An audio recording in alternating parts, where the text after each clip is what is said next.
Hey, what is up, everybody? Everybody, what is up? Agoraphobe here. Thank you for coming. Much appreciated. Much love. JT's not going to be here tonight. He's got a migraine, or he may pop in a little bit later. Sean, I'm still waiting for. He hasn't let me know that he is not going to be here. Hold on, let me check this out. Let me see what's going on here. Hey, what's going on, Waffles? How you doing, man? Thanks for coming. Fred, what's going on? Absolutely, absolutely. Drop the link. Oh shit! I thought you had the link, brother. All right, man. Give me just a minute here. Oh, thought you already had that shit, man. Just a minute, and I'll get right back to you. Just a second. I'll throw it right up here in the right here in the thing, man. Just a second. Just a second. Just a second.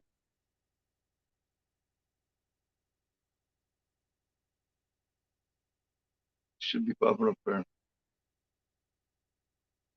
Damn, what's going on? Why isn't it popping up there? Okay, I just popped it up a shitload of times, man. Oh my god, dude. It's all fucked up. Hang on, dude. Oh, fucking irritated.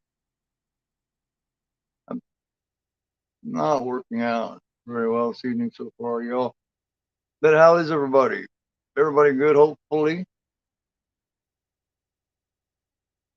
All right, man. There it comes. There it is, man. There you go.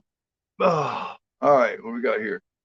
Hey, Juno, what's going on? Thank you for coming by. Thank you, Carrie. Hey, Carrie. Oh shit, Exodus, what's going on, man? Thank you for coming by again. I appreciate that. Marianne, what's up? I can't read everybody here. Sean should be popping up by here anytime. Yep, just give. There we go.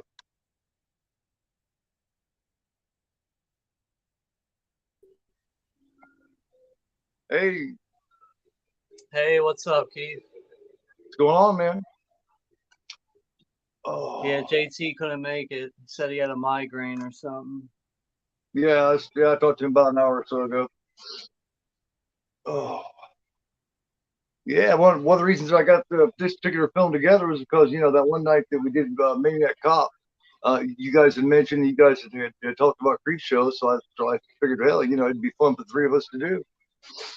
I Yeah, could have held I off can and do never turn down. I can never turn down CreepShow. CreepShow is like one of my like all-time favorite movies. it. Yeah, it's what you guys were saying, and I had never done it before, so I figured, everybody saying hello, hello, everybody. Thank you for everybody coming by. Much love to everybody, as you But know, JT always. said he messaged you and said something about doing Maniac on Monday and then Frankenhooker later on in the week. So if you're down for that, Well, well, I I think you got Monday a and packed Tuesday. schedule though. Well, Monday and Tuesday is always a set thing for me. It's what I've done for like 7, 8 months now. It's always Mondays and Tuesdays, and then me and my son will either go Thursday or Friday, and then let me see, I got so much shit going on, and then on Sunday I'm Werewolf, and we're doing the Penny Dreadful series, but um, I can squeeze in a let me see. I can squeeze in either a Thursday or a Friday though. All right, we'll figure it Either, out. either or, yeah. I told him I get a little later and talk to him. Let's see, today in the mail I just got Legion novel Exodus 3. Can't wait to read it. Exodus 3 criminally underrated. Oh, absolutely, absolutely. I have tried to introduce that to a lot of different people.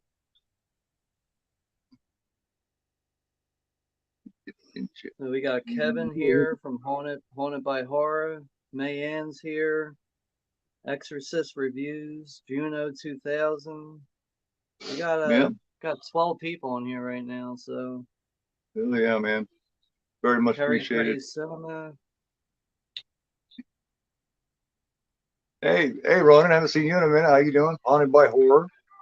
Thanks for coming. I'm not sure. I'm not sure if I've ever seen you here before or not. We Trick got or treat. Slasher Thanks for Fred's coming by. here. Yep. Trick or treats here. Read it on Prime. Marianne, you read it on Prime just for this? I appreciate that. Appreciate that. Yeah. What are your thoughts on Maniac remake? Like Maniac, I do like the Maniac remake. I love the fact that they didn't try to follow and be just like the original. I like the point of view aspect of it. I think it's one of the better remakes that's ever been made. They you know what I mean, they stood on their own 2 feet with it. They didn't try to they didn't try to copy off anything. They didn't try to be like the original. There was no way they was going to try to, there's no way they was going to get that grit and grime of the original 1980. I still think, the remakes really got its own grittiness, man. It's like that Absolutely. when that girl gets her ankle slashed and her Achilles gets cut, man, that is a rough scene, dude. That really is. Every time I Yeah, see yeah. that, I'm like, oh, that's hard to swallow right now. Well, yeah. Well, what you remember back I think 1989 is when they made Pet Cemetery. That was a nasty Yeah, Achilles cut too, man. yeah. I did that one with Eric a couple months back. People talk like crazy. People in a good mood. Glad to see it. Happy to see that, man. I love to see that. That's what I'm all about. I'm thinking about starting to label my watches as like discussions and like I don't even know if I want to write it down as a watch along or a watch party or anything like that anymore. More like I think I'll call it like a discussion watch slash community chat. You know what I mean? Because that's basically Uh, what it is. Basically I the don't way think it it is matters what it says. Everybody gets not it. not You know what I mean? That's why not I not always just anymore. write watch party. It's really just a Not hangout at the end of the day. You know what I mean? Yeah. People, yeah. I mean, people know how I do my shit now. You know what I mean? So it's like, but still, I'm kind of, I don't know. I'm kind of, what do you call it? Uh, not ADHD, but man, it has to be a certain way, right? Yeah, OCD or whatever. Well, yeah, I'm kind of OCD about the way I write shit down, the way I do my thumbnails, the way I do, all that shit. I'm real picky about it. First creep Nah, show on that's Blu-ray. that's what makes us individuals, dude. It's we all have our own preferences with things. But I just got back. I took actually the last few days off, man. I hadn't done anything because I had done so much. It's like my schedule's gotten so hectic the last couple of months, man. It has gotten, Yeah, I I got a lot more people noticed. wanting to do shit with me. You know what I mean? No, I definitely, It's I've been joining so many of your watch parties. That's pretty much how I watch movies now. I just wait to see what you're watching for the night, and if I ain't doing nothing, then I'm joining in. cool. That's very cool. Yeah, man. Before I'd say a year ago, I didn't have a friend in the world, man. That's it's definitely good to see your channel growing. I think it's going to start taking off a little bit faster now. You're starting to get a lot more people in these chats too. Yeah, the like I said, the first 100 was a bitch, man. First 100, but then after that first 100, man, I started getting a regular schedule. I started getting a regular algorithm, and then next thing you know, here I am 200 later, man, in just a few months. Like I said, it took me a year and a half to get that first 100, and then the last 6 months, man, is what I've gotten the last 200. So definitely working on it. But I mean that doesn't really. I mean, the only way that matters to me is that's more people that I can reach. And that's more people that I can talk to. You know what I mean? That's the way Yeah, that matters to me. The more subs you get, the more people you reach, the more people you can talk to. Because they're coming right yeah. down to it. I don't give a shit about give. I'm not trying to make no money. I don't give a fuck.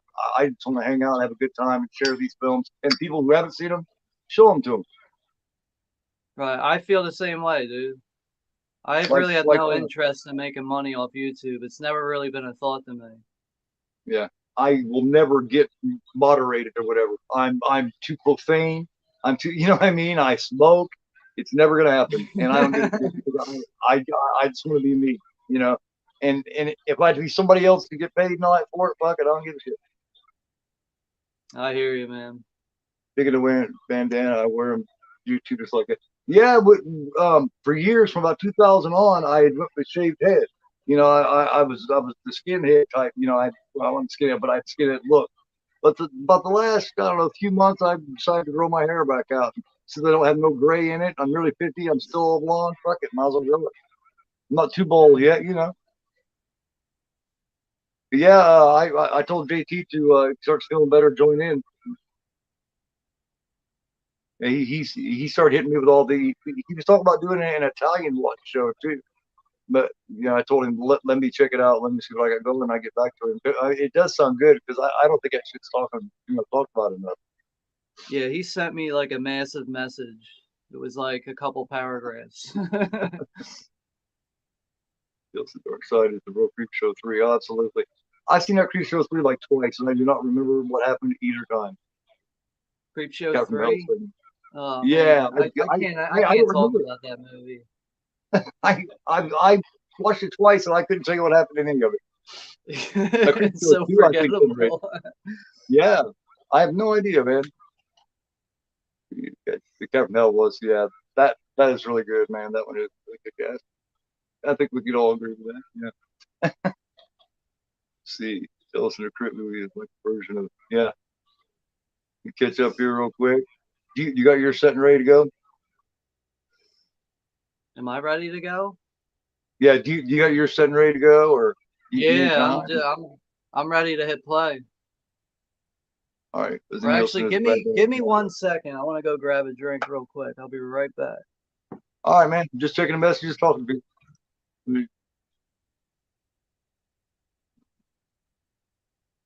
Yeah, me too, man. Oh, there's nothing worse than a migraine headache, man. It's one of those ones where you got to go to bed and crash out just to get rid of it. Yeah, that really sucks. It's pretty supportive and awesome. For able to connect people around the world and talk about. Yeah, that's what I'm talking about. Exactly. That's the point I've been trying to make. I've been talking about this for weeks now. What this is all about to me is all of us getting together. Like we all can't hang out together, right? But us all sitting and watching these films together is like us all hanging out, bullshitting, old friends talking bullshit and enjoying the same films. Um, and like for instance, you get together with old friends, friends of yours, and you put on a movie you all have seen 150 times. Um, you guys don't necessarily watch the whole thing the whole time. You check out certain parts, be like, oh yeah, remember this. But mostly, what you do is you hang out and you bullshit, and that's what I want my watch alongs to be. That's what I want my hangouts to be. Hey, Jim Bug, what's going on, man?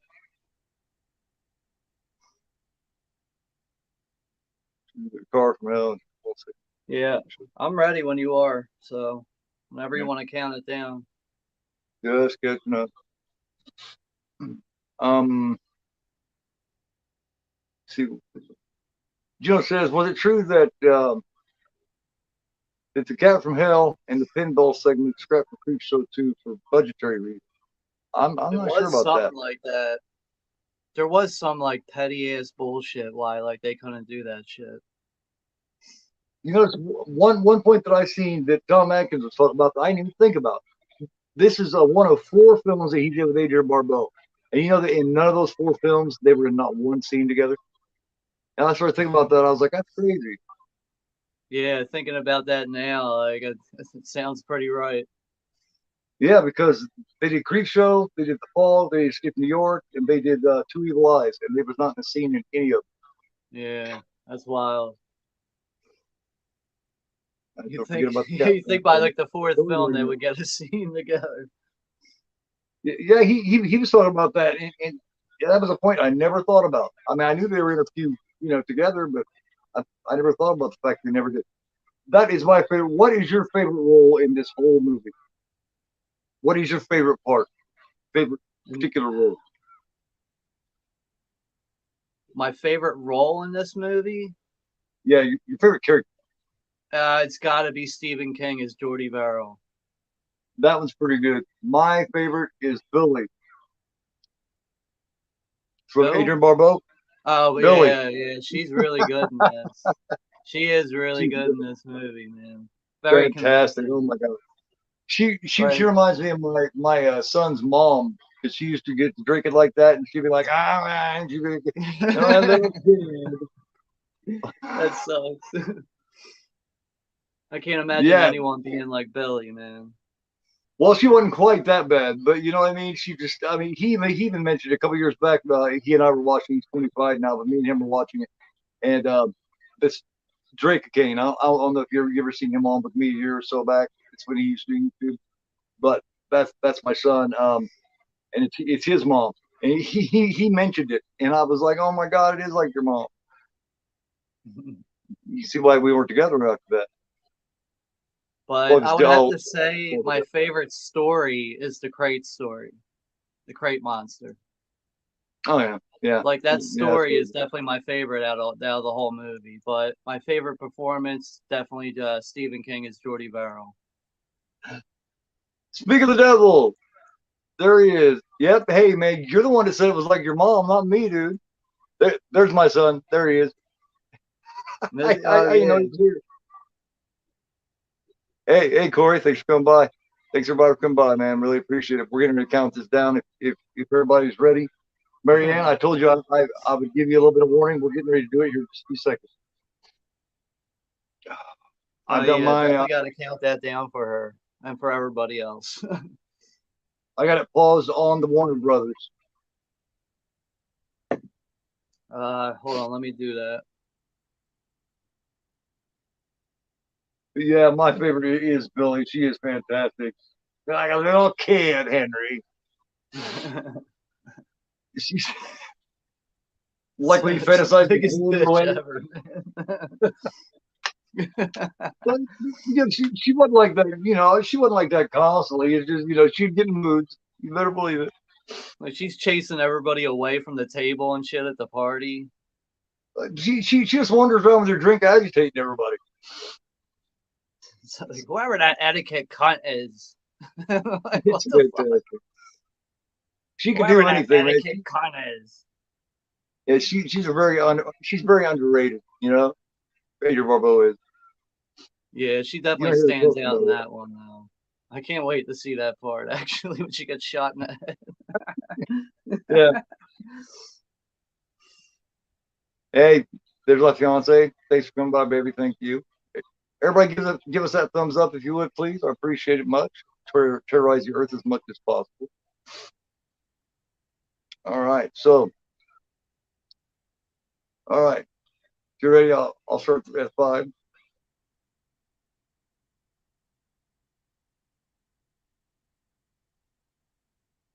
You ready, Sean? Yep. All right. 5, 4, 3, 2, 1. Like There you go.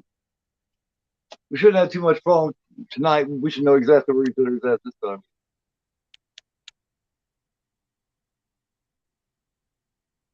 Let me turn this down. All right, I'm already turned down. see, I enjoy every story in this movie, so like this movie always blows by real fast for me. Oh, absolutely. I think it's Like I about the mean, whole team.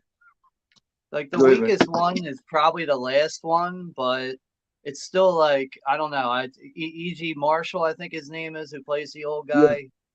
I Yep. think he's pretty good in that story, even though it's not the best one. He is, man. Great classic actor. Um, yeah, and this is before anybody even knew who Ted Danson was. It's one of the first like comical roles, or you know what I mean, something outside of his comfort zone that Leslie Nielsen had ever done. Because this is the same year I think that the first airplane was made. Maybe. Yeah, apparently Ted Danson, after he did this movie, he was like, I will never do special effects ever again. He said it was torture for him to sit in like anything at all. Oh yeah, for him. Yeah, for him and Galen. Yeah, And if you notice, like if you look at his filmography, all the films Manhattan. he's done, he didn't have to wear any special effects. Right, right. The most he ever put on after that was his toupee.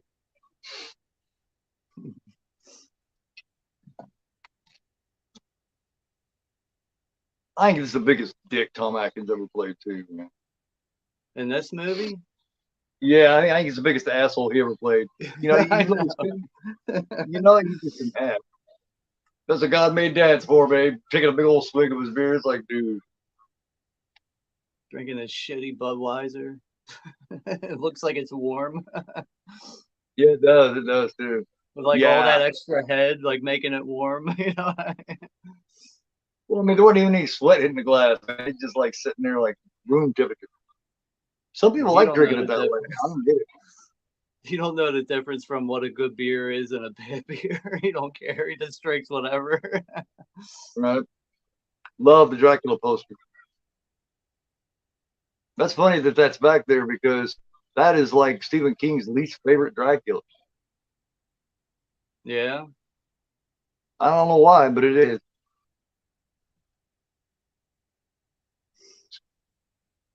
Do you have the comic book, Keith? Um, not. I don't know if I don't think I have that one. I have. Yeah, like you can get this on Amazon for like $15. Cool. All right. But it's I got got all the some. stories in it. I forget how many pages it is. Ronan, we're at 3 minutes and 15 seconds. Approximately, they're a little over 3 minutes. We're in the credits. Let's see. I have to say that Repossessed is my favorite Exorcist sequel. Well, besides Exorcist 3, but the Exorcist 3 is not really a sequel. I mean, it is, but it isn't. It wasn't meant to be, really. I've actually seen Creepshow on the big screen before too. Oh, that's cool. It came out the same year the Halloween 3 season of The Witch did, which also starred Tom Atkins. Yeah, Tom Atkins was very, very busy at that time. Where that movie was going to be part of a horror anthology film series. Yes, yes, it was. Yes, it was, Fred. That's what Carpenter Creepshow just wanted to had its do. 40th anniversary back in November. Yep. This being, of course, this being the 50th for The Exorcist, I got some really good news coming out for that I'm going to talk about and order for all Monday night about the 4K that's coming out this year, the 50th anniversary 4K. That sounds I got good. I got pictures and everything of. I got tons of pictures and lots of news to talk about for it coming out. It's going to be really cool, man. It was going to come out with a year or two back from Center Museum, but they decided to go ahead and wait till the 50th anniversary, I guess, which is a good idea. It'll definitely be the biggest pickup of the year.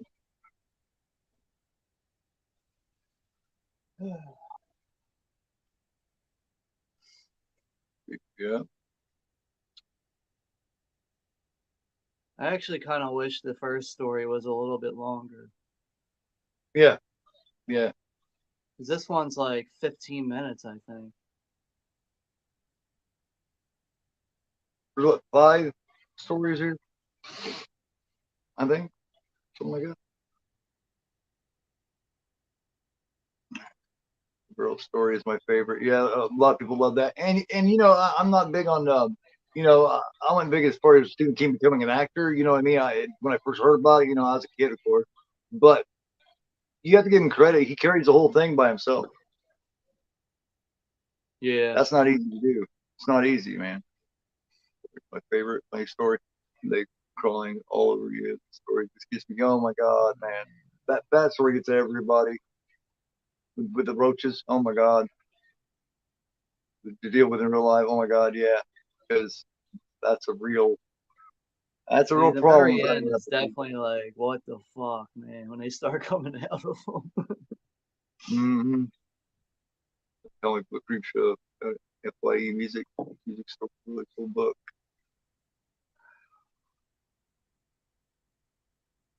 I also have a Tales from the Crypt comic. Yeah, I got one of those too. But this is like the thicker edition. This one's got like Thanks, maybe Cody. like 200 pages or something. This is the volume 2. So you got the basically the graphic novel of it. Yeah, with Then all the yeah, stories there on the back. very cool. I got an actual I got comic that here. a while ago. Oh, I got here's all the horror comics I have. I got Pinhead #1. I got Wow. Old Alien that I got. I don't remember how I got this.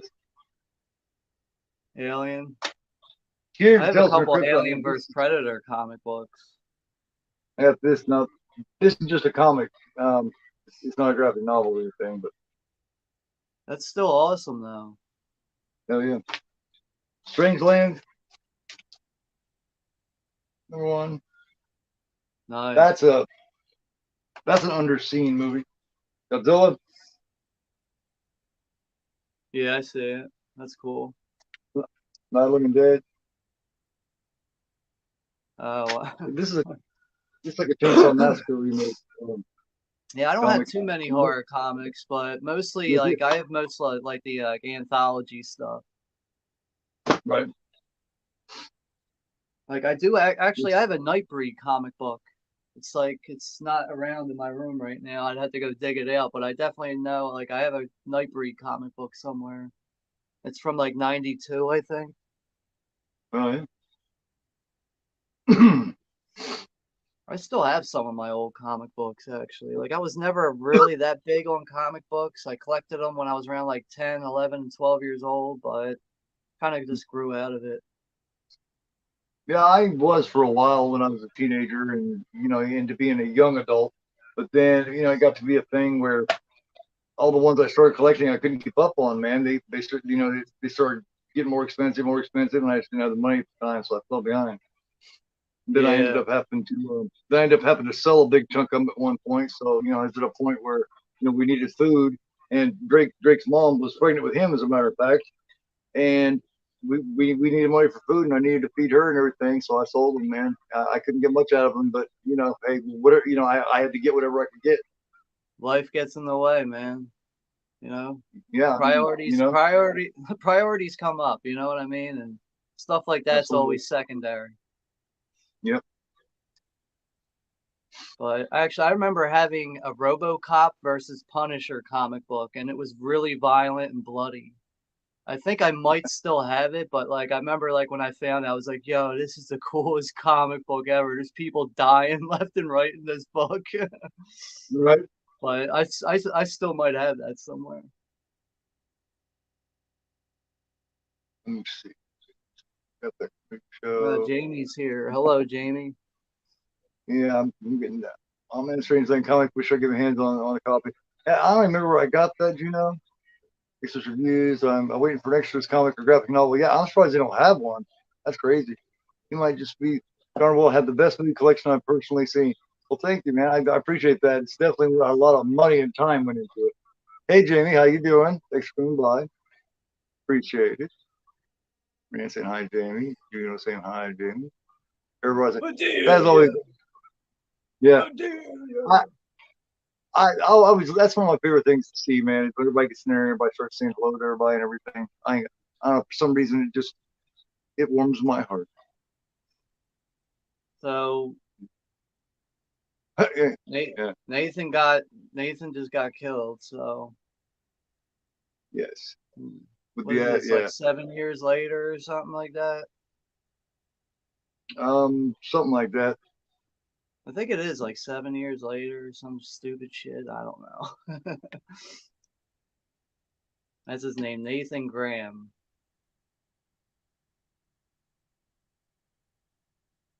Yeah, that's one thing with the Scream Factory Blu-ray. There's so much more clarity in this transfer. Like I remember Warner Brothers released a standard Blu-ray, and it was like the most mediocre transfer ever. It Yeah. was like having it on DVD again, basically. Yeah. This is definitely one of their best releases. They did a really good job on this. Like I know it's a Nice hardback. 4K scan, which probably is probably what helps it really, but They're bringing so out much more the clarity. I hear that they're actually bringing out. It's a year late, but they're actually bringing out the 4K of the Screen Factory this year. Yeah, I'll probably end up buying that.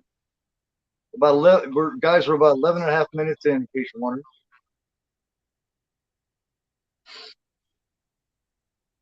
Yeah. And Jamie doesn't own Creepshow. Jamie, I'm gonna have to send you a Wow. copy of Creepshow. Yeah. That was the only reservation I had about this one is it's not really streaming anywhere, but I figured everybody had it. I actually have another I actually have a sealed copy of Creepshow. I forgot about that. I have another Scream Factory edition still sealed. Damn. Very cool. I think I bought it. It was like on sale. It was like under $20 or something like that. And I remember when it first came out, it was like $40. Hmm. And I think I paid $40 for it, and then I saw it for like cheaper than 20, and I was like, I gotta buy that. It's really cheap. Very good. Now, I think this movie is so fucked up. Usually, the way you have it in a film like this or in a story like this is the good guy comes back and gets revenge, right? But in this one, the Yeah. bad guy comes back and gets revenge. Yeah, this one catches you off guard. Like, I know the first time I ever seen this, I was not expecting a guy to come out of that grave. Yeah. Because it doesn't make any sense. You know, it's always the good guy comes back to get revenge against the bad people that wronged him. Well, yeah, they wronged him, but even though they wronged him, he was still the fucking bad guy. So the bad guy comes back to get revenge on the bad people, and that's not the only reason. I mean, she did it because because of what he did to her and her relationship, her lover. Well, her family is just glad that she did it so they could get the money. The hard drinking woman, Jim Beam, yeah. But What's your timestamp? I'm at um, 13. I'm at 13:30. I'm at 13:36. All right. All right, we're only five Jimmy said seconds behind. That's fine. Jimmy said I would be Shauna would be very grateful. Yeah, I'm gonna try to send something. I'm gonna have to get her email address from her or something and exchange mailing info, but I'm gonna try to send her a copy of Creepshow.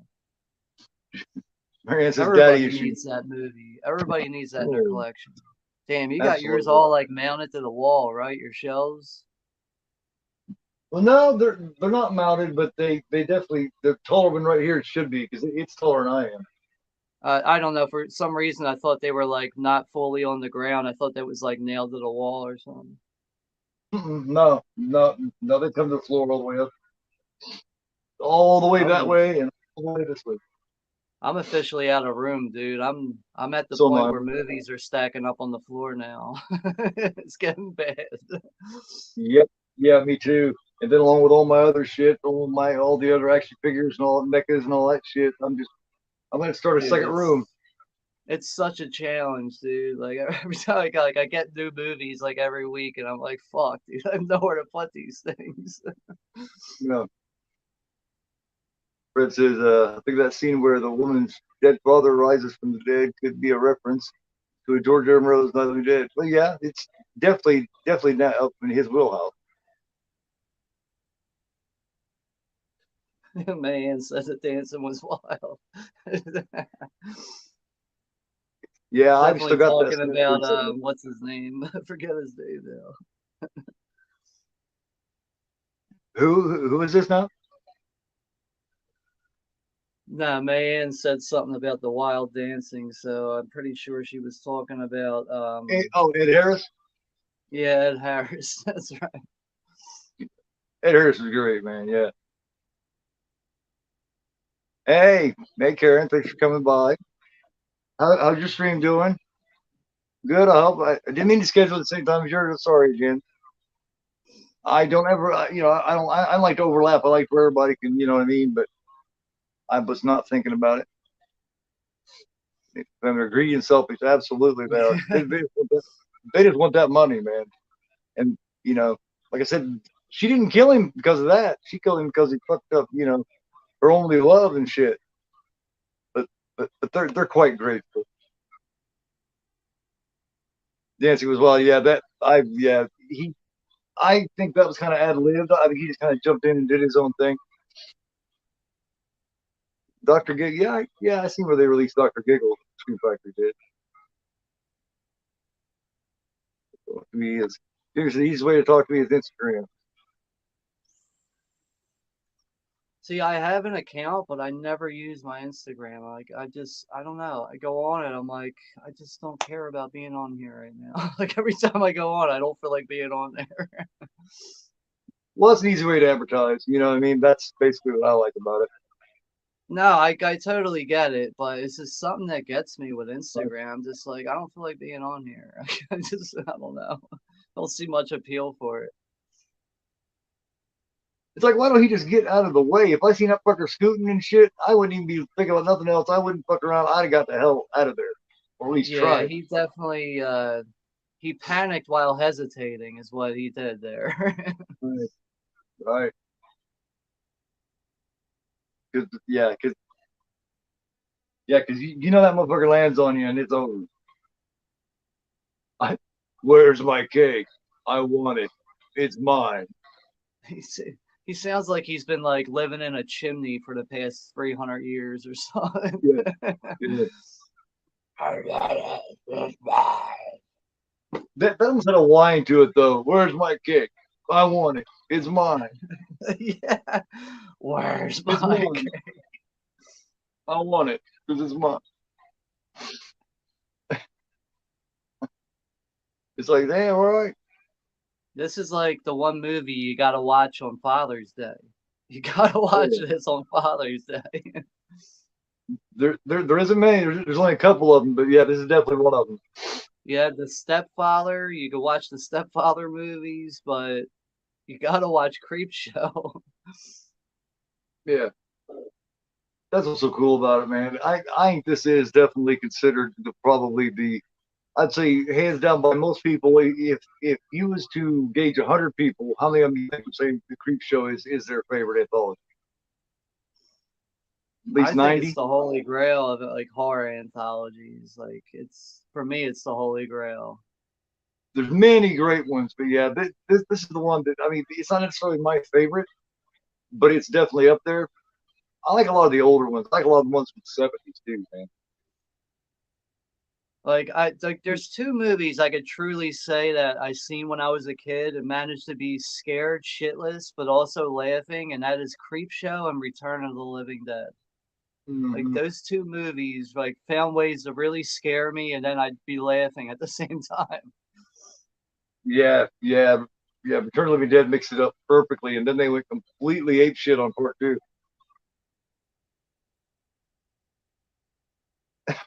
Junebug.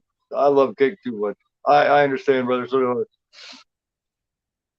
I. Larry Drake played the main antagonist, and Dr. Giggles also played the monster. Yeah, that dude was in tons of shows. Yeah, First Dark Man, Tales from Yeah, Crypt. Yeah, he played in that Christmas one. Yeah, average yeah. public. Best Santa Claus ever. But I mean, you think about the '70s, man. They had so many good anthologies. Yeah, the Atticus or Amicus anthologies. But like Yeah, that's like the UK and stuff, but there was all yeah, types of anthologies throughout the 70s and 80s.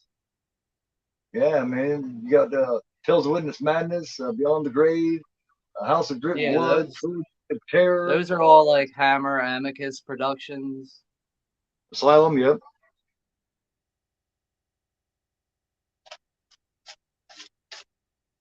A lot of them sort of Peter Cushing, which I love Peter Cushing. You know what's a good one? It's like a modern one. It came on Shutter called The Mortuary Collection. Yeah, yeah, I yeah. I got enjoyed that one. that for a modern anthology. I really enjoyed that one. Southbound's a good one too. If you Here get a it chance to check is. it out. Get your Father's Day cake. Twilight Zone, the movie was good too, Jamie. Yeah, absolutely. The '80s had good ones too. Yeah, sure. Yeah. It's Father's Day, and you know how see he was whining before, but when he says, "And I've got my cake," he said you can just tell he's smiling. I've got my cake. He's so proud that he's got his cake. Hell yeah, with the head right on that motherfucker. Now nobody gets to enjoy my money. Now we're moving on to the meteor shit. Holy yeah, holy, holy old Jesus, meteor shit. Yeah, Meteor shit. got cool some bitch. Oh, yeah, and he fucking breaks it. He plays such a dumbass I so be well. I mean, you ditching can shit tell. down in the meteor. Yeah, he just a simple. Like at least, Poor guy doesn't know his head from his ass. yeah, Tales from the Hood. That's one Scream Factory I don't have yet. Yo, you gotta get that one. That's a really good, like, I recommend everybody should get that one. I'd be surprised if that's like, see that going out of print or something like that at some point. It's a really good Japanese horror anthology. Yeah, yeah. 64. Yeah, but looks a Like, lot you newer. actually get some, like, pretty good features on that Tales from the Hood Blu-ray, too. Most of them do. Then you get your albums like Terror Train. It doesn't have much, but no release of Terror Train does. Yeah. Most I've ever seen was a Scorpion. Well, apparently the director of Terror Train, It, like, he never wants to talk about the movie. Like, he really hates everything he did in that movie. So, like, that's another reason why, like, I guess anyone talking about that movie is more like Jamie Lee Curtis, and that's it, you know? Or maybe David Copperfield, or, you know, something like that. right. Copperfield, yeah. That's one of the first times anyone ever seen him, I think. And thanks for coming, Katie. I appreciate it. Katie Pop's here. What's up, Katie Pop? Yeah, King does, like I was saying earlier, Junebug, King carries this whole segment, so I mean you gotta give him credit. Real story is hilarious story. Yeah, it's like the comic relief of the whole thing. This one is.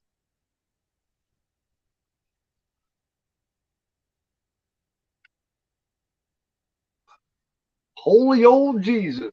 Gotta cool some bitch off. Yeah. Yeah. He takes the simpleton and like You lunkhead. times 10. Came out the same year. Underrated Spoof Police Squad did. Yep. Played the main. Yep. So that means the first airplane must have come out about 80. Because I heard it's the first time he ever played a non where he didn't play that straight role, where he played a comic relief was, yes, I am, and don't call me Shirley. I just wanted to tell you that good luck, Royal County.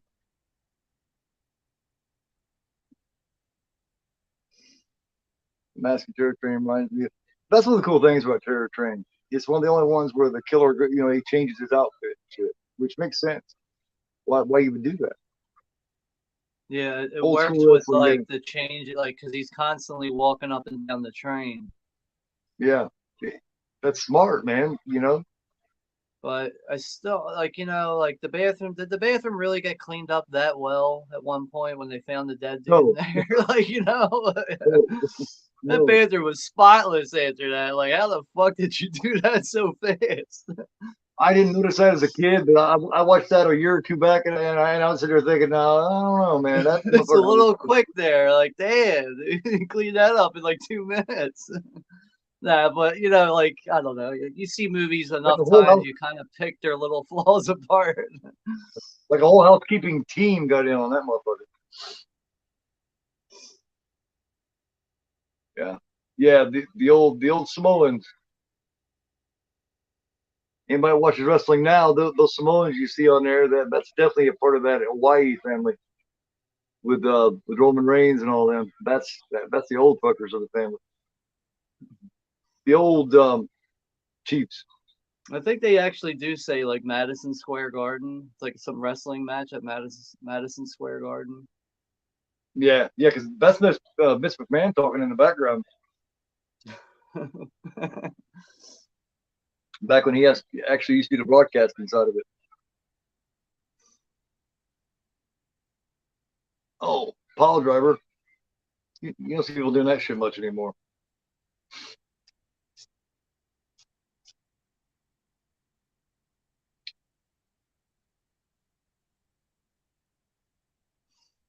Now, I was checking out some of the special features on this here just a little bit ago.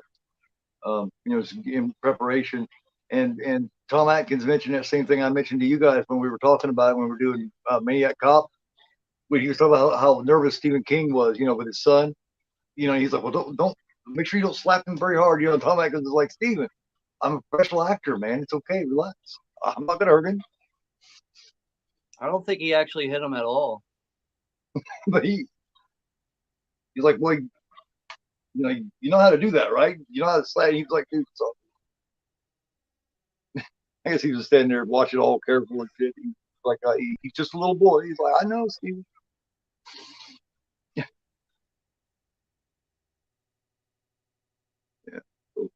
You think doctors have butcher knives just sitting around in a steaming pot or something? I don't get it. Probably not. Well, Some overboard it's just flashbacks. see, it's a perfect example of showing how what a simpleton he is. You know what I mean? He just doesn't get it. He doesn't understand. Like Yeah, he yeah, he like thinks they have butcher knives and cut their fingers off. to chop that shit right off. Yeah, he's just You he's like almost it? like yeah, he's almost like a little kid. The kind the kind of shit the little kid would fear. You know, like they're just gonna chop that fucker right off with a damn fucking meat cleaver or something. Yeah, he's like he has an IQ of a 10-year-old or something. Right. That's exactly what I think he's trying to get over. Yeah.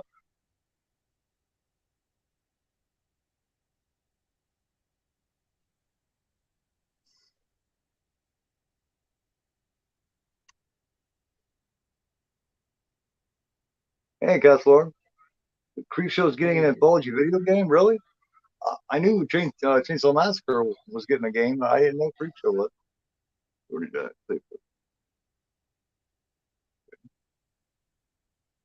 For the same actor.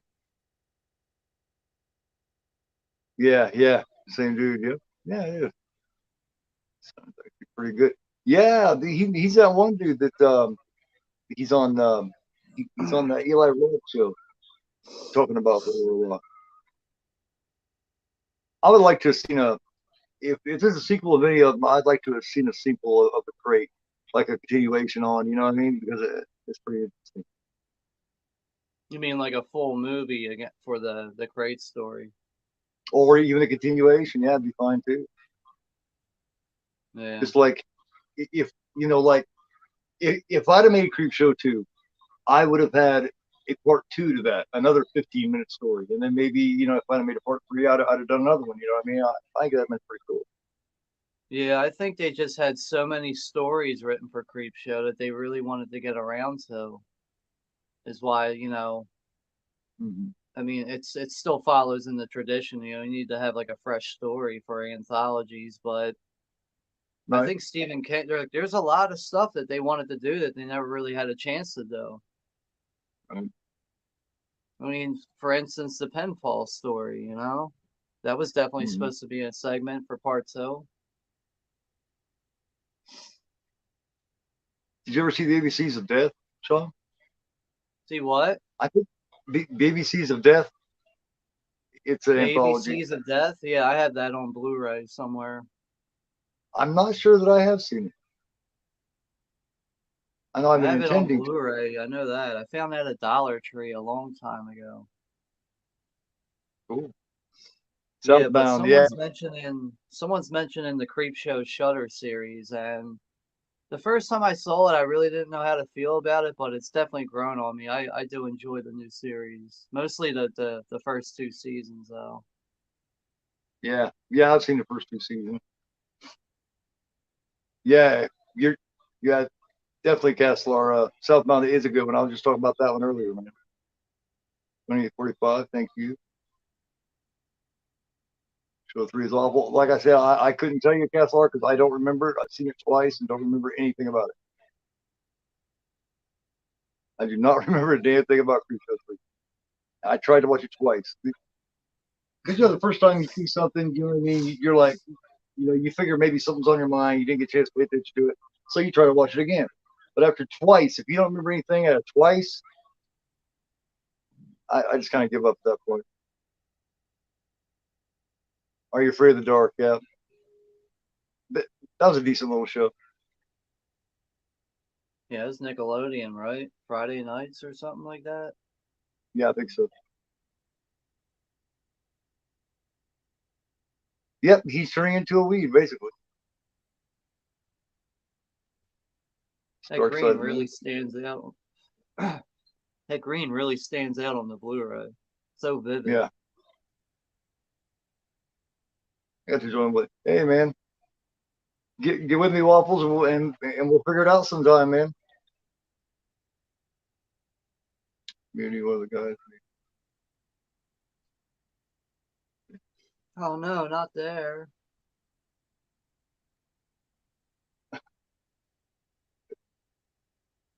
Show season 3. Season there's a great episode with Michael Rooker. Oh, you can never go wrong with Michael Rooker. Television of the Dead. Season 2 is my favorite. Yeah. Yeah, 20, Michael 20, Rooker, man, he's Henry forever. 20 away from 500, huh?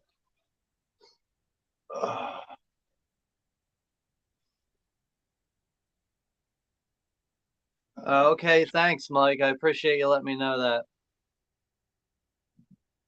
That's Mike from Heroic Waffles. He said that I Mhm. forgot about that. I won a prize on his channel for like the 1K subscribers. I think he gave away like 5 prizes, and I won some. I forget what I won right now. It was like a few weeks ago, but yeah, thanks for letting me know that, Mike.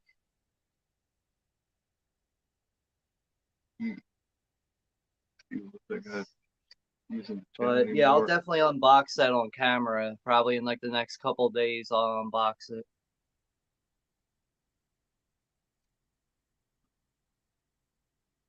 We're going to Adrian Barbeau appeared in Swamp Thing, yeah? Yeah, I always forget about that actually. I have Swamp Thing and the TV show that was briefly around for one season. You're 20 away from your 5, huh, Katie? That's very cool. Congratulations. That's very cool. Very cool.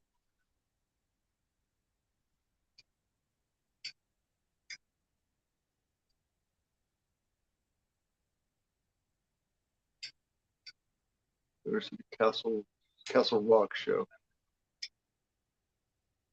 You know what? I started watching that and I forgot to go back to it. It Castle was like Rock a show. couple, I think it was like a couple years ago I started watching that and then I just forgot about it, never watched it again. Forgot about that.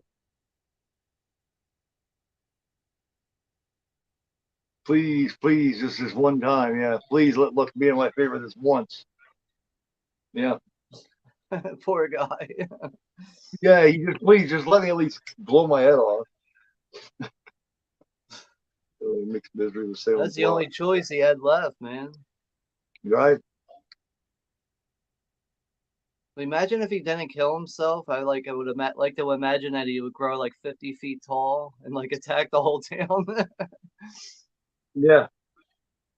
Now, does the stories I've never seen it in the comic book? Does the stories in the comic book, do they go any further or anything like that? Or does it show anything extra that doesn't show here? Or is it exactly what it shows here? Nah, it's like exactly how it is.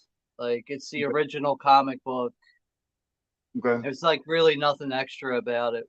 Like I mean, there's illustrations that you don't get to see that that are not in the movie or whatever. But for the most Right. part, it covers the whole story as you see it.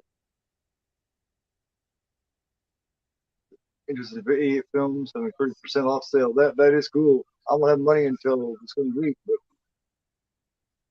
But like I just know interesting. like another thing is like the style of the Creepshow illustrations is like so 50s, but like the colors are very vibrant in the comic book.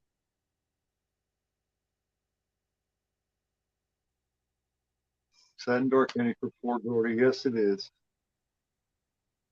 Liz Nielsen's story is your favorite, huh? Very cool. Something to tide you over, yeah. It seems like a lot of people don't like this one. I've always liked it. Yeah, so do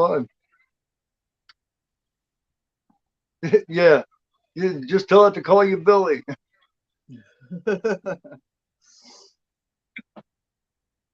She probably does too. Just call me Billy.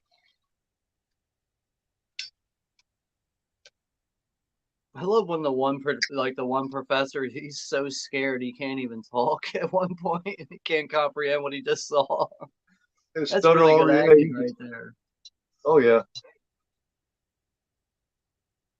He's got like the chewed up shoe in his hand.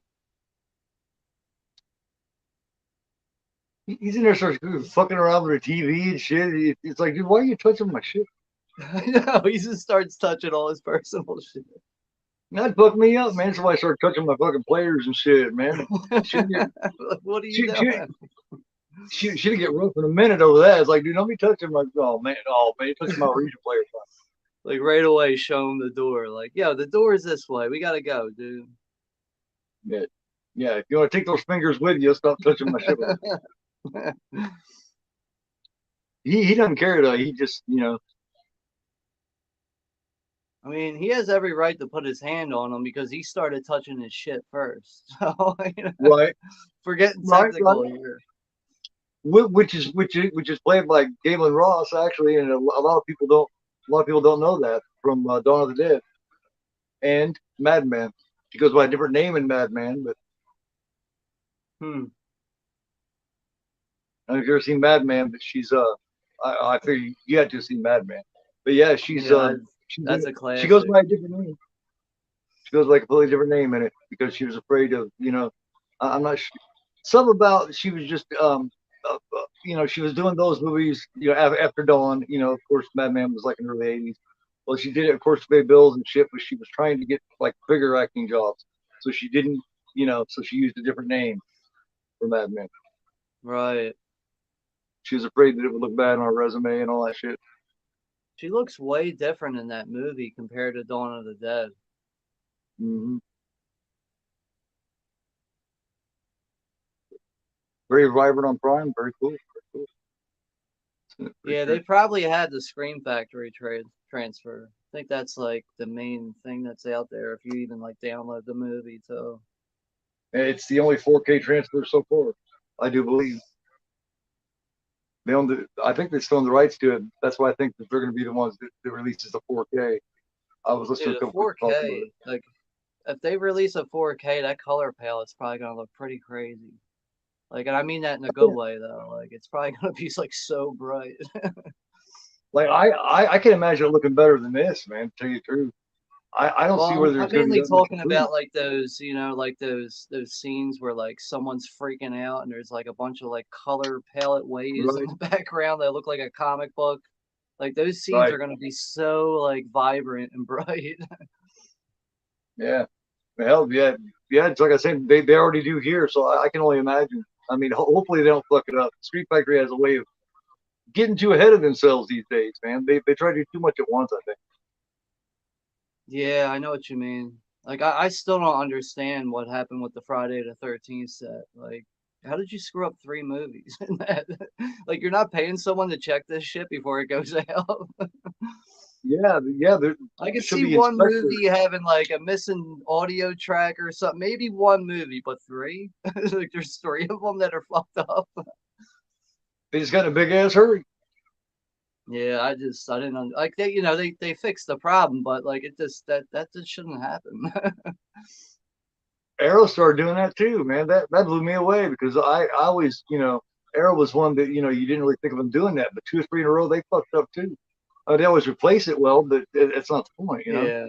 I mean, everybody's human. People make mistakes. I get that. But like, I just feel like three movies in a box set getting messed up is like really like, how did you miss all that? Yeah, it's happening too often. Every once in a while would be one thing too, but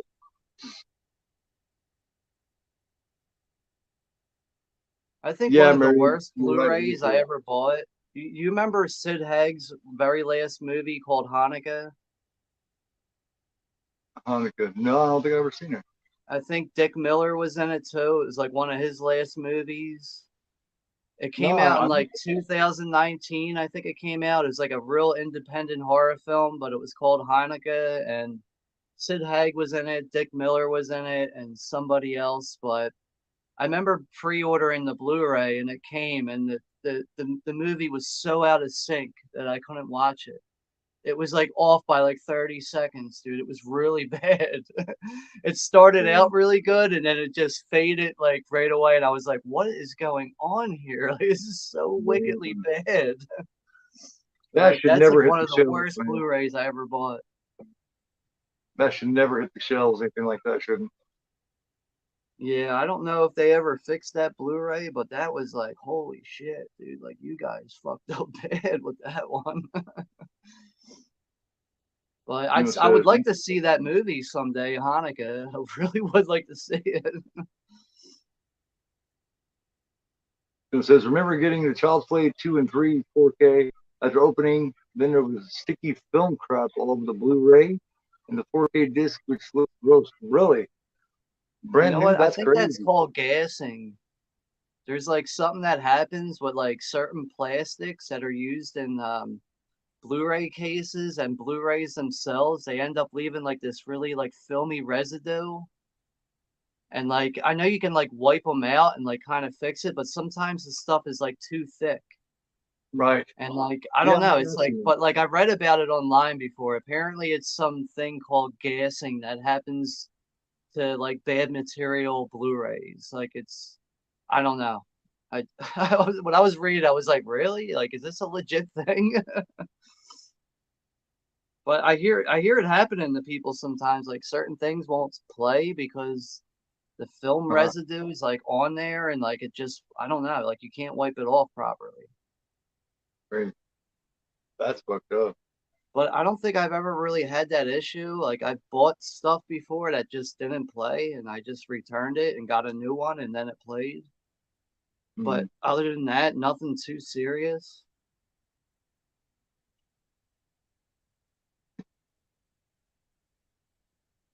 He Yeah, I nicely gotta gets the get a same new way.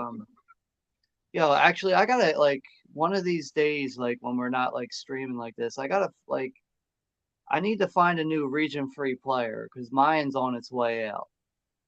Right. And I just don't know what else to buy, and I don't want to buy the LG again. Did you clean it like with the alcohol with the real dim light? You can have lights on, but with the real dim light, just with some alcohol with a Q-tip, clean off the eye. Yeah, but That this is a thing, help. it's in bad shape. Like I'm even having trouble with the disc tray.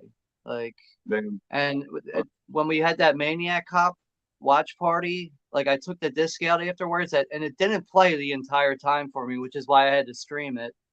I took the disc out, and it's got circle scratches going around it. So I also have to replace the Maniac Cop Blu-ray now too because it's completely scratched. Like I yeah, had no idea what happened, dude. It just like that was a bad night. But my yeah, Blu-ray I could player is tell. still playing, but it's still got issues, and I'm ready to throw it out. Right. Yeah. There's a few different brands you can get. I mean, I'm not sure. I've always had the LG. I have two LGs. I've never tried any others, so I really don't know what as far as I'm thinking you about know. trying a Sony. I don't know, a Samsung or a Sony I was looking at, but I just don't really like the LG. It's also it's like it's way too small too. Like the remote's too small. Like everything about it's way too small. Right. Yeah, yeah, they are little. They look just like the little regular Blu-ray players, the little $40 I think Blu-ray it's players. like I think it's like 8 by 5. That's how big it Yeah. is. Like my Blu-ray player is like 8 inches by 5 inches or something like that, or 8 by 6 maybe. I don't know, something like that. Yeah, Les Nielsen's been around for a minute. Yeah, this is some of his earliest shit where he started doing different shit, and then he finished off his career with just comedy. Cleaned up the sticky stuff, stained the Blu-ray disc, 4K disc, and Child's Play 2 and 3. Damn, that's a bummer. But if you like type like Blu-ray gassing on like Google, like you'll find like articles on like Blu-ray.com about it. Like I've seen people like talking about that shit, and I was like, yeah, this looks like a legit thing. Like gotta keep an Yeah, eye out for this. clear. Totally crap on me. How long did you have it, Honey Horror? I've had mine a couple of years now. I've had to clean one of them, and the other one now is due for a cleaning. My second one now I have to clean. Of course, I got a lot of nicotine and shit going through the air in this room and shit anyway. Yeah. Pioneers still make region free players. I don't know. Yeah, I haven't heard like I mean I'm familiar with Pioneer, but I haven't seen a Pioneer player in so long. Um, I know you're talking about the real high end, the real high end 4K Region 3 players. Those motherfuckers get up for like $1,000 or some shit, $1,500. Yeah, I'm just trying to stay around like 200 at the most. Because I know the Uh, LG is like a buck 60 or less, I think. Yeah, they got some of them. If you get it brand new, you can get it for like 140 maybe. Refurbished, you can get it for like 120, 130. But I always Yeah, get my shit brand new. I always hate that word refurbished. When I hear that, I'm Yeah, always like, nope, like that's it. Like yeah, as soon as I see because refurbished, that means it was fucked up to begin with. Yeah, that's always a bad thing. like So no yeah, one ever uses that word when they're buying a used car, you know? Like you don't know. if I was buying a used car and the salesman said something about refurbished, I'd be like, that's it, we're done here. 5 years isn't too bad though to have one. Yeah, I think I've had this for like 5 or 6 years. I thought I was gonna get longer out of it, but I don't like you know what's another thing? When I want to change regions, occasionally this will happen. Like I can't change the region unless the disk tray is open, which is Yeah, fine, but like I just find it weird sometimes where I'm like changing the region and I'm like, what's going on here? It's not working. And then I'll open the tray and hit the button and everything works. Like, what the fuck was that all about? well, You mine's know? got. Well, like I was saying, I have two of them in mine, and both of mine are different. One, you have to shut it completely off, and then while it's off, you push either one or two or three for your region. The other Yeah. one, it has to be on and it has to be open. You put the movie in, and then you push the region, and when it goes in, it changes. So they're Yeah. two completely different programs. And then there's like, One more. there's some Blu-rays that I have that say like Region B and it'll just play without changing it. I don't know if you ever experienced that, but like I noticed Yeah, that sometimes I'll be like, I didn't have to change the region. It just started playing. yeah. Yeah, I have Shivers steelbook, the Shivers steelbook, and it says Region B, but it's all region. Yeah, like see, that's hard to figure out if it's ever actually your player or that actual Blu-ray. Right. I don't know how that TV was plugged in, Marianne. It was really long extension cord, I guess.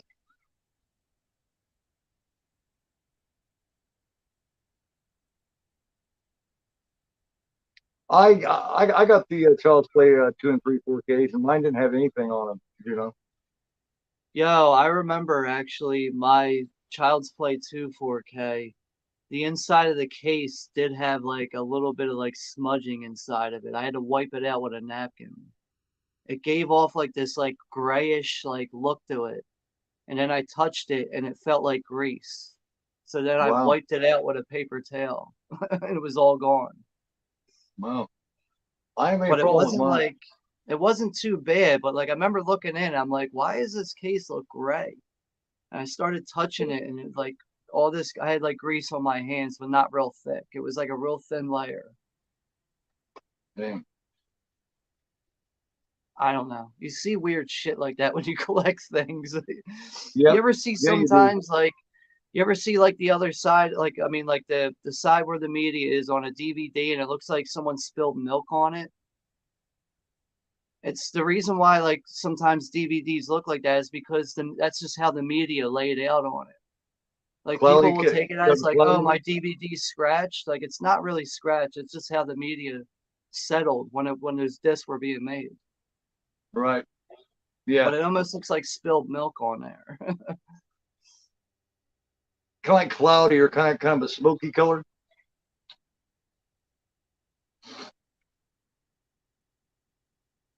He's trying. The problem with it is though, with the way he's buried, he can't constrict his lungs or anything. They just, you know what I mean.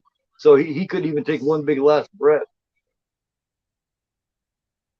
But yeah, they're plugged in somewhere because he's carrying the cord now. He's probably got it plugged into his Jeep or something. I'm not sure if you could do that thing. That's definitely an old school TV.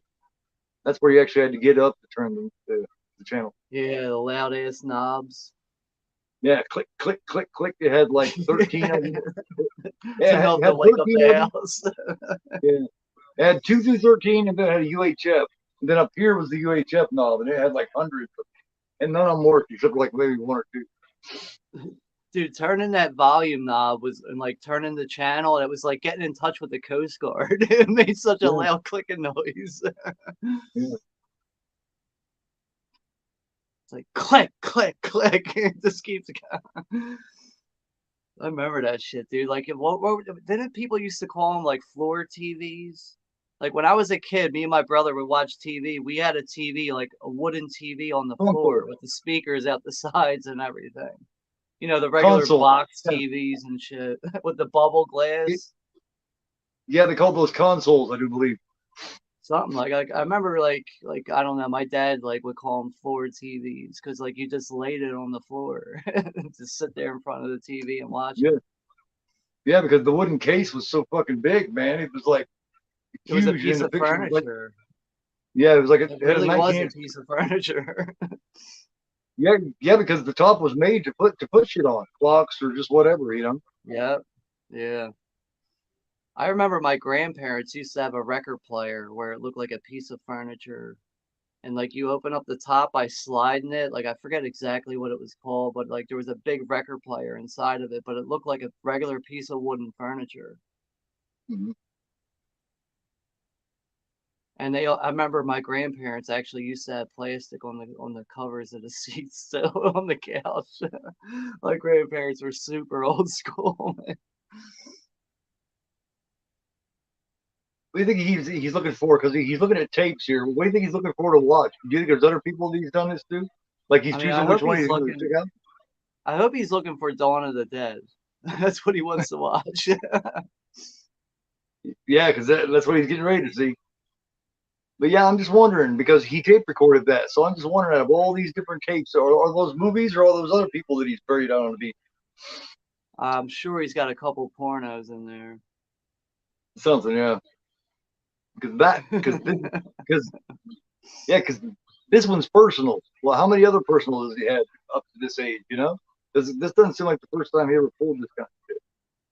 He's also bitching about his maid going through his stuff at one point. He's like, Yeah, that maid is moving my stuff again. yeah, yeah. He's paranoid as fuck, man. He's out there all by himself. He's got a full on monitor, like he's in the city, you know, or like he's in a city and like someone's gonna just bust in at any moment. Yeah, guilt's Paranoia, eating away at him. paranoia. Yeah, he's Guilt's eating away at him. He's just a psycho who loves to see his victims suffer, and they're coming to get him at the end. Yep, yes they are. He's definitely scared, Marianne. He's that's the guilty conscience hitting him, knowing what he deserves to happen.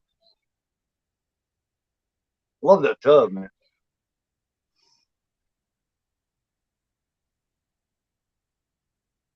So this is the makeup that Ted Danson was talking about. Huh? Yeah, he could not tolerate this. And also having his head in that water tank. Yeah. He told me he was coming for him.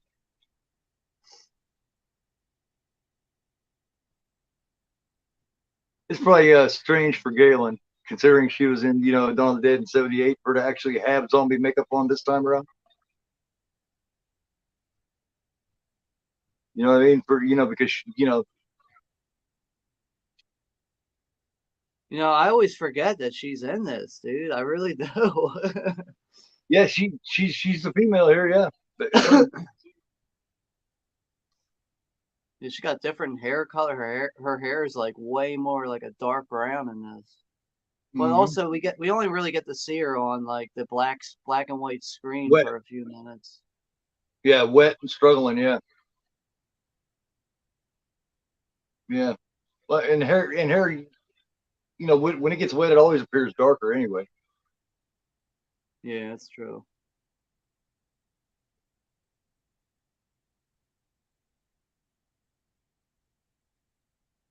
That man never really got older, man. He got this age here, and he didn't really age much. Not considering he didn't. He like turned sober early, and he just I don't know. I forget what he died from. Didn't he get like Alzheimer's or something like that?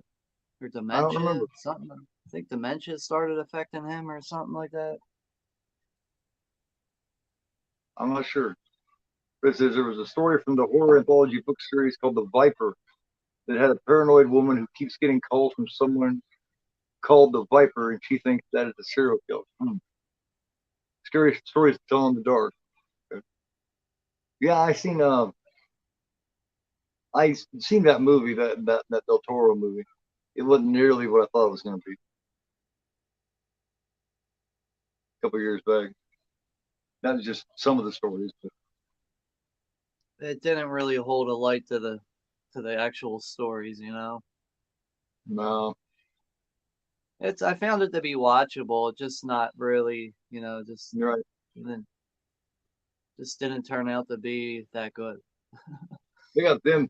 It's really creative too. This makeup is, man, because they look waterlogged. It looks like skin would look after being under the water for a long time. Well, Because you know how that and skin gets out also the and it raises sound up. too. The sound effects Right. really help. Like they sound like they're really gargling on water right now. Yeah. This is something, this is makeup that people don't really talk about much with Savini. And this is really good shit, man.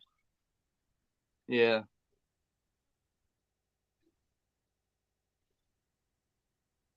Same scary movie. Yeah. I mean, he didn't age that much. You know, Everything I this was feel is, only 2 years after Friday the 13th. So like he progressed his work real fast. yeah.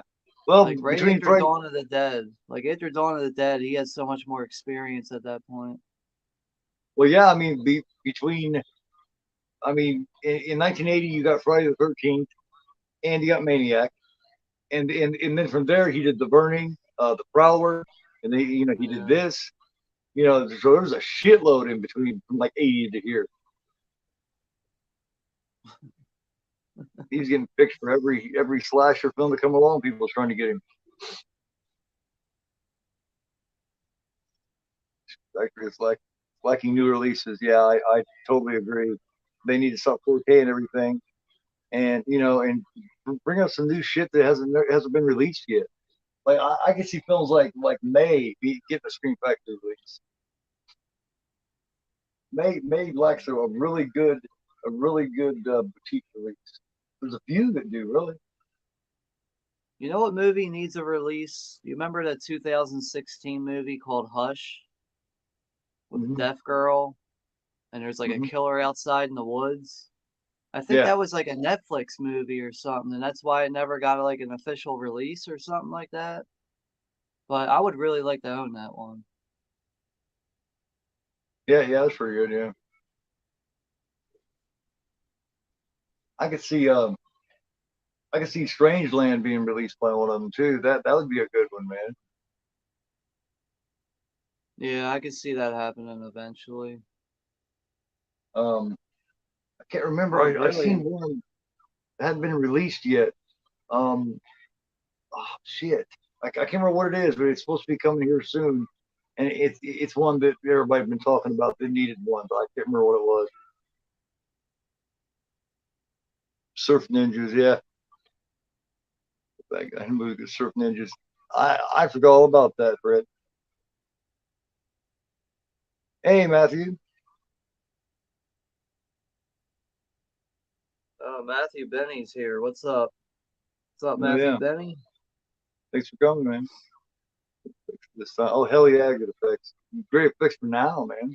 As far as good physical effects, released the crappy Haunting remake on 4K, which didn't make sense. Paramount just released a delayed edition of that film. Oh, here goes Billy. Here it is. Here it is. And you can hear in the background going, how you doing?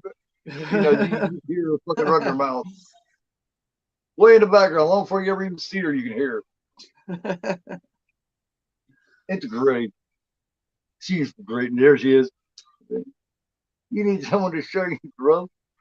You come see me. I know the best stores. She just butts her way in, and she just is loud mouth. I said, we're just renting at the moment. My real estate is Kellytown's a friggin' pain in the ass.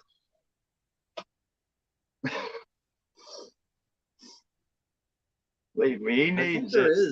I think there is a Relic Blu-ray out there actually. It's like really cheap too. I don't know if it looks good, but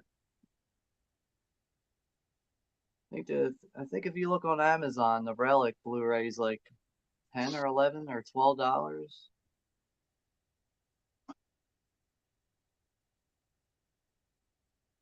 Like I want to see Scream Factory release Near Dark. Right. They got a I good would buy that German right media book away. out there, but Journey's released it. Like I said, they got a good media book release, but they don't have any as far as you know any kind of boutique. I don't think. It's 2 in the afternoon in South Australia.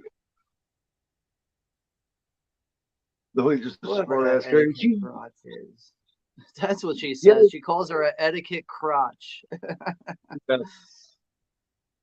yeah. Do you know Whoever that Billy? etiquette crotch is. She's just a drunk, shit talking, loudmouth, smart ass. You know. Definitely the type of person that you bump into with like a lot of extra force by accident. You just push them down the stairs. Well, she just bump into you if you don't get to her quick enough. Oh, Yeah. excuse me, I'm sorry, you were standing in my way. She just, yeah. It's the shit that you don't see. Like I think it's much funnier when you don't even see her. You can hear her in the background. That just kills me every time. Because I've known people, like I said, I've known people personally that were like that, and it's like, oh my god, takes me back. Yeah, you got to stay away from people like that. Yeah, They don't know any better. and just call me Billy. Everybody does.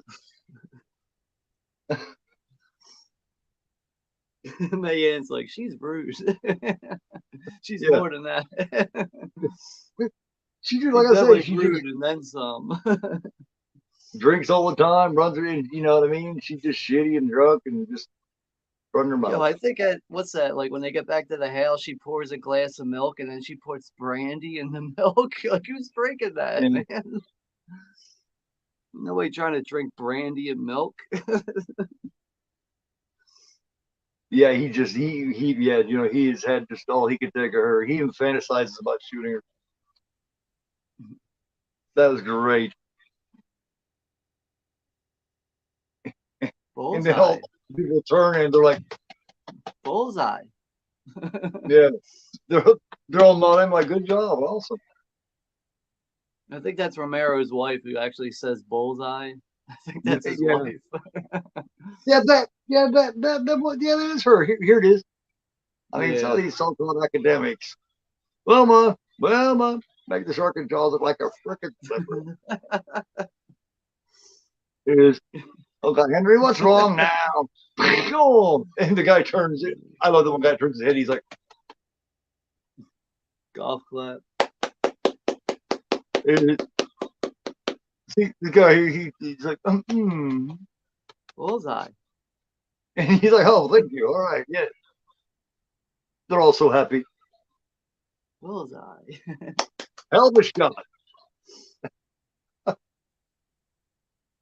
Yeah, just yeah. I mean, you out there has been around a lot of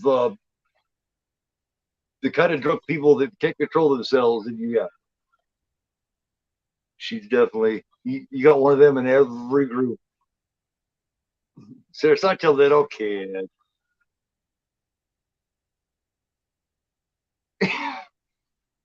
He just wants to be Meanwhile, left alone, man. yeah. Meanwhile, she's fucking other, he's screwing around and everything else. Not on DVD, but only VHS. Freaking 1987 film Rampage. Very forgotten freaking film. Like Screen Factory release on that film Rampage. Wow. I don't think I've What the seen that fuck? one. I'm not sure I have either. I know Wow. I've seen like To Live and Die in LA and I've seen The Guardian. I've And seen those William Friedkin films, but I don't think I've ever seen Rampage. cruising, I see, yeah, but I'm not, yeah, Rampage, I'm not sure. May Ian thought that she really got killed. That's great. It's not really. Like that's how much she wanted her to die. Like she really thought it happened. But it is convincing though. Yeah, it shuts her ass up right the fuck away. Everybody's like saying. If Scream Factory does do a 4K of this, they should do a big bundle like they have been doing. Make sure they get the transfer right and all that shit first of all, and the sound. And now I like, want to see this Rampage movie now. yeah, and at least like in a full bundle, give us a CREEPSHOW figure. Give us either a Fluffy or a Nathan. Give us a Nathan figure. If you're gonna go all out with that shit, do it for CREEPSHOW. Yeah, I mean, I bought the 40th anniversary NECA figure. Yeah, yeah, I've got yeah. Did I you have the end up Creep, getting but I this think it too? would be cool. Yeah, I've got the cloth one over here. I don't have the ultimate, but I got the cloth. Yeah, this is the ultimate one for the 40th anniversary from last year. Yeah. I don't know if I can get Here's the light the on that cloth. properly. There's the cloth version. Oh, okay. You got the all right. You got the first one they ever released. Yeah. That comes in like the red box or whatever. Yep.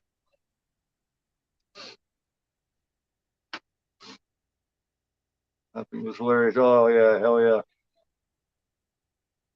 Dude, I waited like a year. I remember ordering that thing on like the Big Bad Toy Store website. I Mm-hmm. pre-ordered that and it took like 10 months to show up. Says it. Rampage is about a serial killer who has Alzheimer's and goes on murdering rampage. Says Michael Bean's in it. Cool. Yeah, dude, I would definitely like to see that. That sounds like a really good thriller. So I'm gonna have to here. Write that down. You ever Because see I Killer love Joe? Creepshow.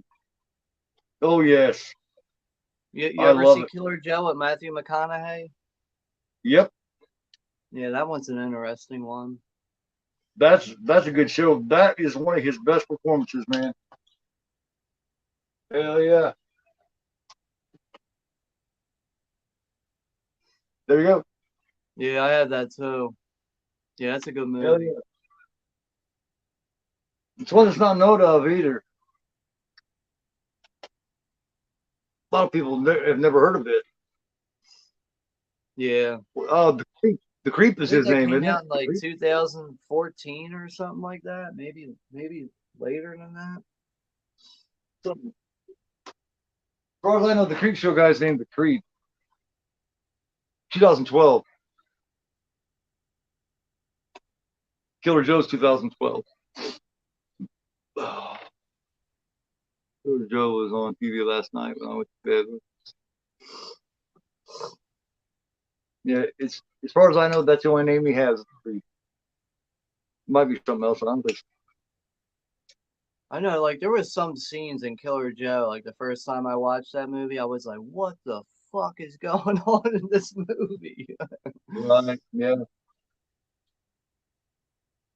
But it's good though. Definitely a good movie. Dude can play anything, man. Like that first season of True Detective from HBO with him and Woody Harrelson. Oh, dude, that's the best season right there, man. Oh, by far. That is an eerie first season right there, man. It really is. Like even just like Matthew McConaughey's whole behavior throughout the whole show is like that's disturbing in itself. Like just Yeah. watching him evolve in that confession room, and Mm-hmm. he's the one who's actually feeling out the detectives while they're trying to feel him out, and he's the one Yeah. playing them, and they don't realize. He insists on a 6-pack or whatever and all that. Yeah. Hell yeah. Yeah. That's the one season that really nails it, man. The rest Yeah, I of them remember just didn't go through. he's like, what is it you guys do? You buy someone a Coke and a burger to pick their brain? Go out and get me a Yeah, 6-pack and get this information that you want and don't waste my fucking time. right. Well, yeah, he was well aware of the procedure more than they were. Yeah, that's a really good first season though, man. Like it's To me, I that's the like one that really nailed it. like this like I actually like the second and third season, but they're not as strong as the first season. Like, but the first like the first season involves kids, so that just makes it more fucked up, you know? Like there's kids Yeah, getting killed and all this shit. There's ritual killings going on. It's just like it's been going on for years, and like people throughout the neighborhood know about it. It's like such an eerie story. that and the you know what I mean there's a really good play between the characters too, man. Him and Woody have really good chemistry. Yeah. You Here also comes the got crate monster. Alexander Daddario is also in it. Oh yeah. It's like the first time I ever took notice to her was in Uh, that. yeah, yeah. Like by like the During the old third or fourth episode, like I was like, holy shit, dude! Like who is this right. girl? This girl is I've I've smoking. I've been a fan yet. You see, Creepshow 2 during the old Chief Woodenhead segment, one of the robbers is played by Hal Holbrook's son. Really Guy stuck his hand in the cookie jar and got a crate monster. plays one of the fat stuff one is Hal Holbrook's son. Really? He's in the second movie. Yeah, yeah. The Chief Woodenhead. Yeah. Wow. The both of them are actually in a slasher movie called Girls' Night Out. Mhm. Hal Holbrook and his son. Yeah. Yeah, I don't know if you ever seen that one. It's actually a decent slasher movie. I think Yeah, I did. Ratunya Alda. Remember Ratunya Alda from the Amityville 2, the mother? Mm-hmm. She's in that movie too.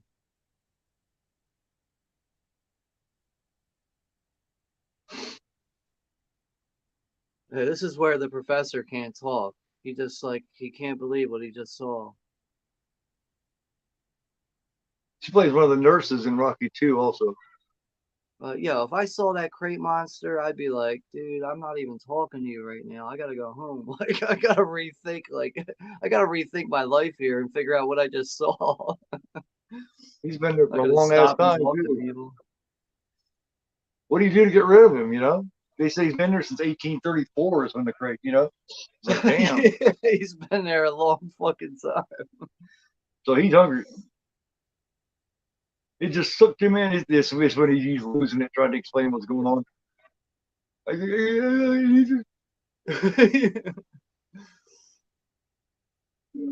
Yeah, he's all fucked up.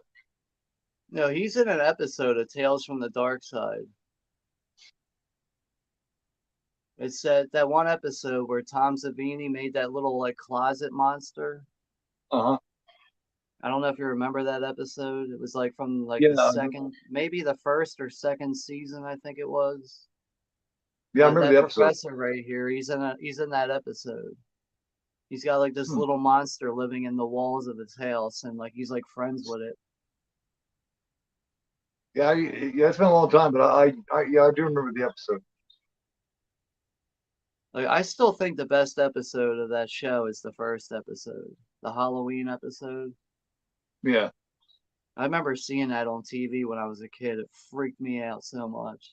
And like going back and watching that, it's the most silliest bullshit ever. that had such an eerie opening. That show did, man. Oh yeah, best intro ever to like put you in your place. You know, Yeah, that whatever was you're yeah. doing and you hear that intro, like you're immediately mesmerized. Like fuck, dude, my life's about to end. But yeah, not as brightly lit. The A dark side. dark side. Yeah, Some creepy as shit.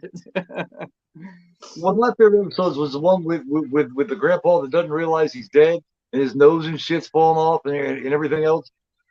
Ah, that's the episode with Christian Slater. Yep. He Christian sneezes, his Slater's in nose that comes off. episode. I forget what it's called, but I know what you're talking about. Like the grandpa, like he keeps falling apart, but he still manages to come back somehow. Yeah, he's so Yeah. stubborn that he won't accept that he's dead until he sneezes his nose off. And he's like, "Oh well, I guess you're right. I guess I just need to lay down. I guess you're all right. You ain't no fool like an old fool."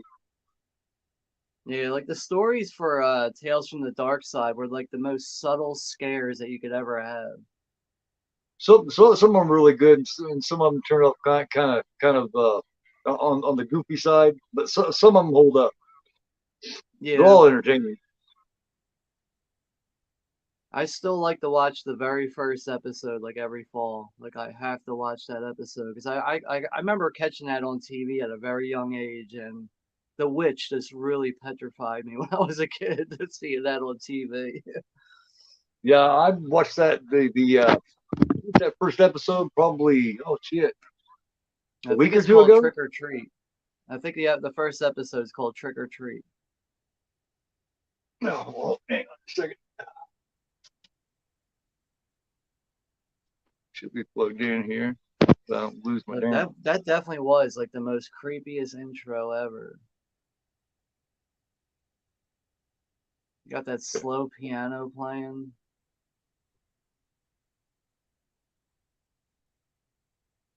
They're about to make another discovery, aren't they? Uh, They're about to yeah, make he another discovery. already knows he's standing as far away as he can. I wouldn't even have went back down there. Oh, there he goes. He discovered it. All right. Dude, the accuracy of the slices and the bites in this are like, what the fuck? Like, it looks so real. Mm-hmm. What exactly is Fluffy? He's like a monkey, something. I don't know, man. Like a Like a gorilla, polar bear or some sort. I don't know, man. Polar bear with like a sharp hybrid. teeth. Like, I don't know. Yeah, he's like a Oh, hybrid, man. man. When he bites the side of his head, dude, like, that is some fucked up shit, man.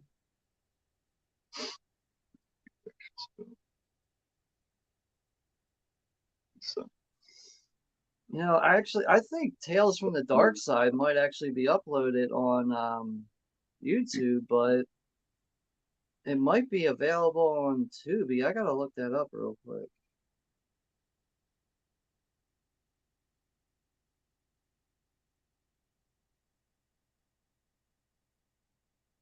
what show? What show are you talking? What show is Marianne talking about? I think Tales from the Dark Side. Oh, the Serious Tales from the Dark Side. As far as I know, Yeah, it's not on anywhere free. I own I've got the DVD collection. So, you can get the DVD collection for like $23 now, I think. oh yeah, you go to Amazon and find it for like yeah.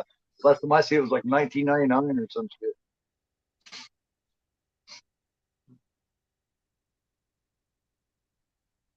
Hell, even the whole Tales from the Crypt, the complete series is like $30. They're starting to put Yeah, series out on Blu-ray now. I have the individual seasons, like when they first came out in like those media books or whatever with the slide box. Like that's Right. how I ended up buying them. Like, I used to watch that show religiously, dude. Tales from the Crypt. Like, I'd watch the Yeah. reruns and everything. Like, I didn't give a shit. Every Saturday night on Fox, dude, they played all the Yeah. reruns. Yeah, Marianne, is as far as I know, it's not on anywhere for free. You either have to rent the individual episodes or the seasons, or you'd be better off just going to Amazon and getting the whole thing for $20. Trying to look up if they're on Tubi real quick, which I'm gonna say probably not. I don't think they're here. Here, I can check it out.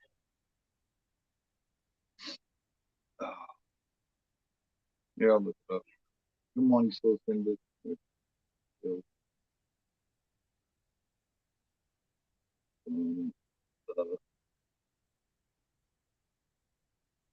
Yeah, on Tubi, they only had the original Tales from the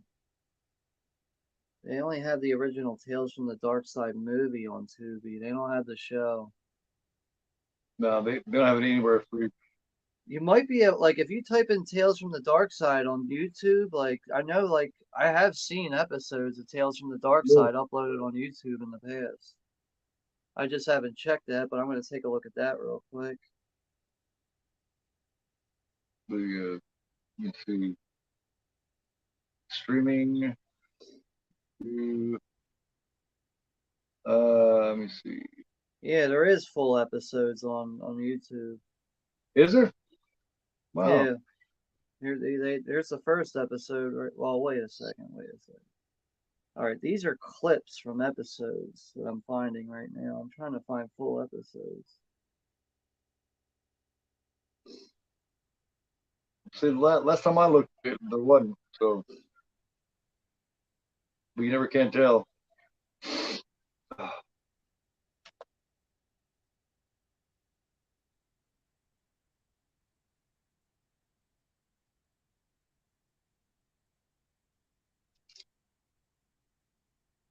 So far, I only found one episode. You can get a good taste of it, though. You know. Like dude, I remember like a few years ago, there used to be a bunch of them uploaded on here, but I guess YouTube got salty and probably took them down. Problem with enjoying the stream. Gonna get some Z's. Have a good night, Sean. Everyone, definitely recommend. Cool. Thanks for coming by, Gino. Appreciate it. See you next time. Yeah, thanks for coming by, dude. Take care, man. I'll be right back. Give me 1 second. All right. I remember seeing this when I was a kid. My older brother, he's a few years older than me, come over. And he come over just to watch it because where he lived, there was no HBO or anything. So we had HBO, so he would come, and I remember he came, and where he lived, he didn't have HBO or cable or anything. They lived out in the country. It was back when you lived out in the country, you couldn't get this kind of stuff. So when he'd come on HBO, he'd pack his family up, and they would come over to my mom's, and we would watch it. He did that with Shining, he did that with Apocalypse Now, he did that with this, and that's the first time that I ever seen it. I was about 7 or 8, so it was pretty cool. Because I knew whenever he would come, that it had to be because there was something on there that he couldn't get. Because it's not like it's not like he couldn't afford to get it or whatever. It's just where he lived. He lived between here, where I live, between here in Alexandria and Anderson, Indiana, and he was right in a space where you couldn't get any kind of cable or anything. So he would always come all the way to Marion, where we lived, and because my mom had cable and HBO and all that shit. So if there's something he really wanted to see, he'd come there and watch. Whenever he showed up, he's gonna be watching something good. Henry, goddamn it! How many times I told you to lock the goddamn door?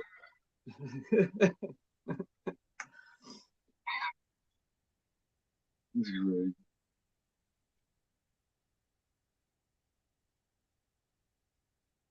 She's just getting back from her man she's fucking around with. But there's no luck of finding Tales from the Dark Side, where to watch it online right now. Not for free, no. Which is weird. It should be for free, like it's the most like dated show ever. 4 or 5 years back, it was on Netflix. Okay. That's the last time that I ever heard of it being. Well, they might have had it on Shudder when Shudder first came out or something, but I don't remember. I do remember Netflix. Right. You could be right about that. But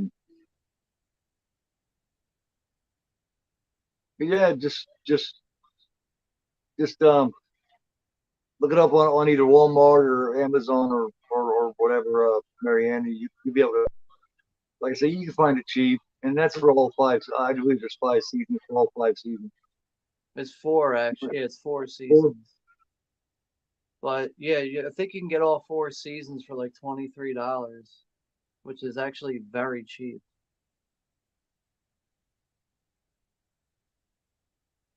Yeah, because there's a good amount of episodes in each one. You know what? I want to check that real quick. It's $23.99 on Amazon. You get the whole all 4 seasons. But I mean, like, I don't know, like there's some seasons that are just like kind of weird. Like the episodes, I mean, are like just kind of weird. A lot of them don't hold up, but there's a lot of classic good ones that like Tom Savini worked on and shit. Like there's another one I think from like the third season called Halloween Candy, and it's like a troll or whatever. There's like a troll who keeps Mhm. knocking on this guy's door, and he refuses to give Halloween candy away to the kids, and the trolls end up killing him or whatever. Like that's a pretty good episode. There's another episode with Seth Green in it. Seth Green is Yeah, like 6 years old in the episode. I think it's like Monster in the Closet or something like that. It's like kind of a right. goofy one. You got a lot of people in there that were either really young then or people you haven't seen in a long time. You know, Yeah. you get a I'm lot of just like thinking classic back on actors. that show now. Like there is some good episodes, but there is some that are like, really? Like what the fuck is this?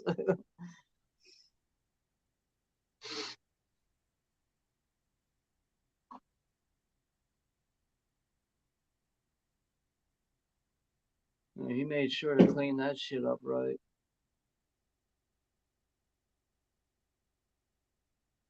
He took his good old time cleaning that shit up.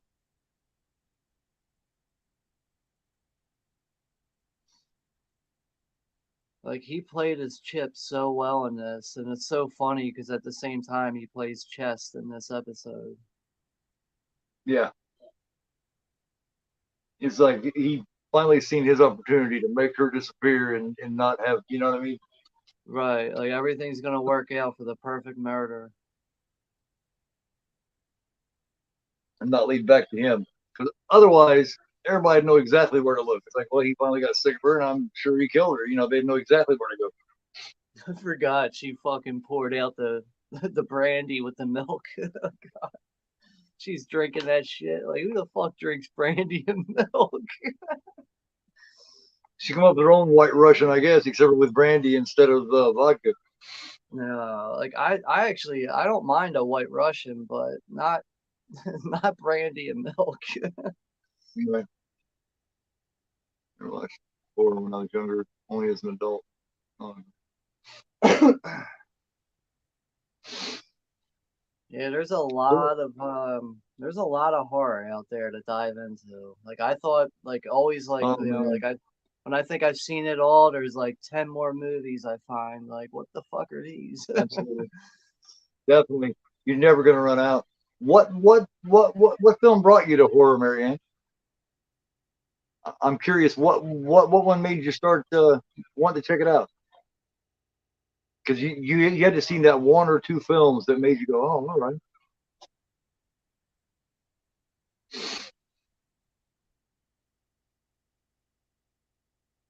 There's always that one that converts you.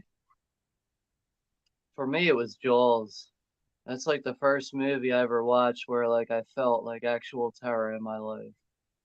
Yeah, And yeah, from I there remember that. on, I was just like so curious with watching movies. And then I started finding like so many movies throughout the 80s on random TV. Like when me and my brother were kids, we usually would catch a movie without like finding out the title. Because like if you didn't catch it Mhm. from the beginning, good luck finding out what it's called. And Right. that's how we watched movies on TV when we were kids. We just found whatever was on TV. But I remember Child's when Play we were 3. kids. You remember a movie called The Pit with the little Yeah. kid who's like pushing like people into the hole in the ground and there's like Yes. these killer trolls? Me and Mm-hmm. my brother found that on TV when we were kids and we could never figure out what the movie was called. We're like, what's that movie where like the kids pushing people in the hole and the trolls are killing people? It took us forever to figure out the name of that movie and then we finally figured it out. It's like, oh, it's called The Pit. That's it. Yeah. Thought it was gonna Yeah. be like some Yeah. like elaborate title. Yeah, it's got a really good tagline too. I don't remember exactly what it was, but it was a There's pretty like good a one. killer teddy bear too. Like he's like possessed by like the killer teddy bear in that movie or something. That's a Right. bizarre movie. He's also like there's like some because like the little kid is trying to get with his babysitter in that movie, and his babysitter is like 25 years old and he's like 13. Yeah. There's like some real creepy moments in that movie. Charles Play 3 was the one, huh? She watched it by mistake. Grew up on Hammer films, so did I. That in Universal and uh the Exorcist, Halloween '78, ones like that is what pulled me. Jaws did too. All the ones that my mom was into pulled me over. That reminds me, the show you just talked about. Pigs is another one that's really weird. It came out. It came out in the '70s. It's another. It's on the Vinegar Syndrome. Pigs is a really weird one. That's like a very low budget one, I think. I remember seeing that in the Yeah, video yeah, store. There's like some guy with like a leather coat on the front cover, or some like some weirdo with a mullet. yeah. Good Lord. Watch along. Scared for.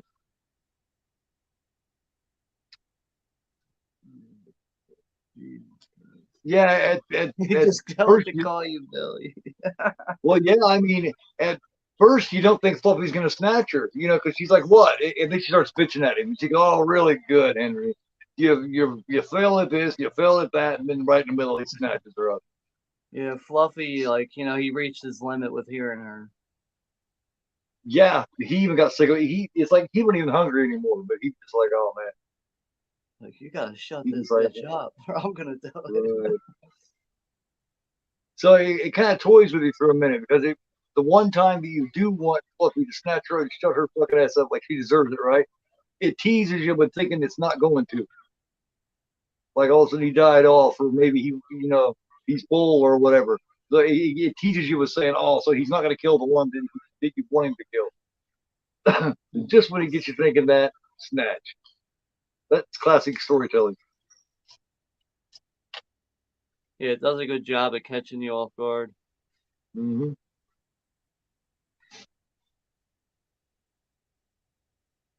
No,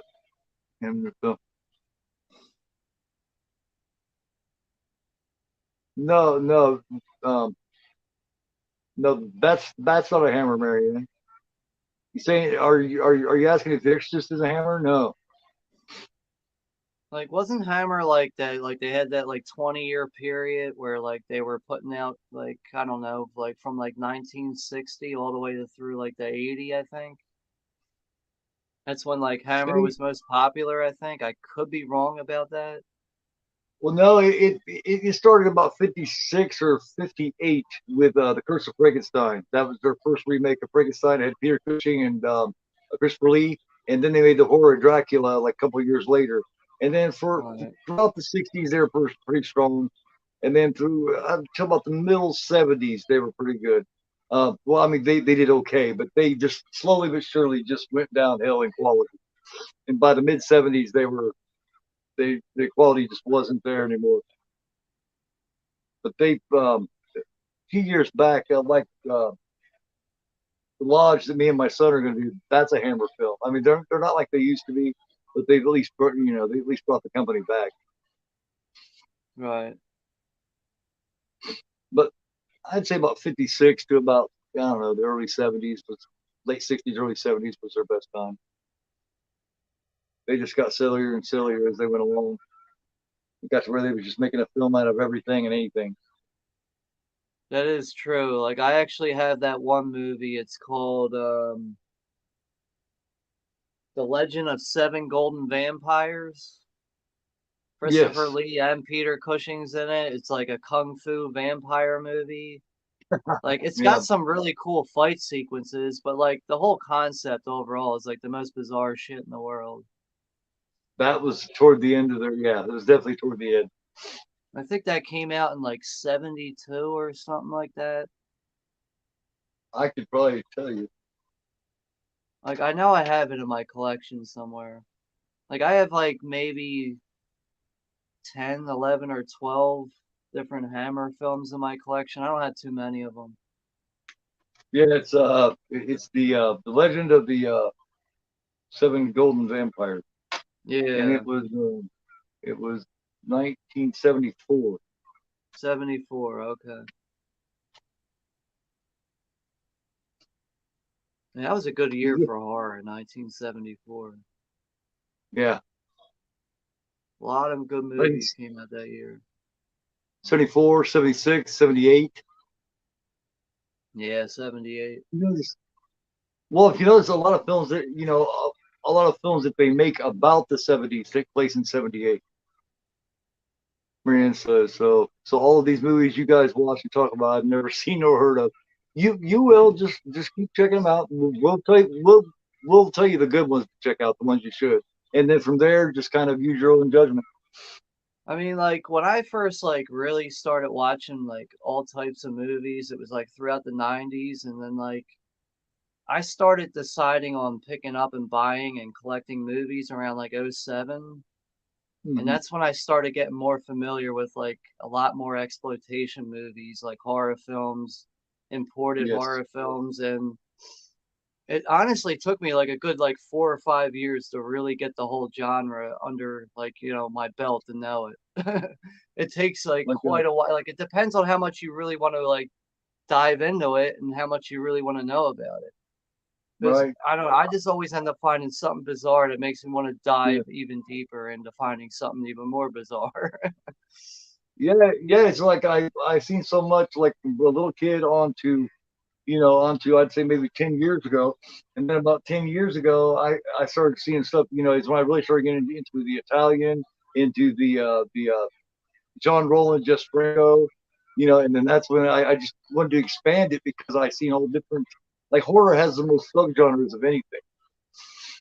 It's the one thing that you really it's limitless, all the different choices and different types you can do. Horror's done everything, Right. and more popular ones like Nightmare on Elm Street, Killer Clowns, etc. I have not really properly watched because up until maybe 2014 is when I decided to give horror a chance. Oh yeah, there's let's see, the extra view says Marianne. Hammer films are like Dracula, Frankenstein films. Like I said, horror Dracula, Curse of Frankenstein. Yeah, a bunch of different shit like that. The Gorgon. Well, then Peter Cushing and Christopher Lee. Yes, they did. Yeah, like a lot of the Hammer stuff is, if I think I'm like saying this right, but most of it, or more than most of it, is from like the UK, like over in Yeah. the United Kingdom. It's like a lot of stuff overseas that's, Mm-hmm. non-American for the most part. But like I mean like I grew up on a lot of Vincent Price stuff. Him, Mm-hmm. Peter Cushing, like I grew up on a lot of that stuff, and I grew up on some Hitchcock, but Hitchcock just never like gripped me like everything else. Like the first Vincent Price movie I ever saw was House on the Haunted Hill. Right. And like the one thing that affected me in that movie was that was the first time I ever saw a skeleton moving on its own. And Yeah, it when it comes like in, yeah. was like really like I was like, oh my God, there's a skeleton moving by itself. It scared the hell out of me. She said, "Not now. It's all I want to watch." Yeah. Oliver Reed did a werewolf film with Hammer. Yep, sure did. Oliver Reed. Wow, I thought about him in a while. I think the best year for horror is 1981. You got like every subgenre was pumping them out, dude. You had slasher films every weekend. You had monster movies coming out. They brought back Michael Myers. There's so much going on in that year. Yeah, it's. I decided to grow it. I haven't had it long since about 1998 or 99, man. So I decided, fuck it, let's just try to get let's try to get as young as possible, and I'll fight old age as long as I can, cause. And since it's not getting gray, it's still good and blonde. Fuck it. So we're But on the yeah, last story now. We're on yeah, the last story with Upson Pratt and his bug problem. yeah. E.G. Marshall, he's also in Christmas Vacation. You know that, right? He's the one who's complaining about that how washing machines also work pretty. He's like, washing machines work pretty hard or whatever. Or Yeah. someone says Oh, like Clark, Clark worked. He did a lot of work on putting these lights up, and he's like, so do washing machines or something like that. oh yeah, God, he goes way that's back, one movie man. I can never get sick of. It's Christmas Vacation. But yeah, I've seen an old Twilight. It was either a Twilight Zone or a Hitchcock. Alfred Hitchcock Presents with him in it too. He's been around for a long time. Hey, He used to do thanks, a lot Cal. of I radio appreciate that. voicing, like back in like the 30s and 40s. He did a lot of radio like stuff where he would read horror stories and scare the shit out of people. But I wonder if they like specifically went after E.G. Marshall. Because like Probably. I know George Romero was a big fan of him, so I think that's why like he went after him. It's like I need to have him in this movie. Yeah, probably. You don't see somebody like an E.G. Marshall or you know what I mean, someone like that, man, unless they specifically ask him, you know. Just like Yeah, I think that's what the situation was. Like I think like George Romero specifically like went out of his way to get in touch with him for this movie. yeah, just like it's like the one that played Aunt Bedelia.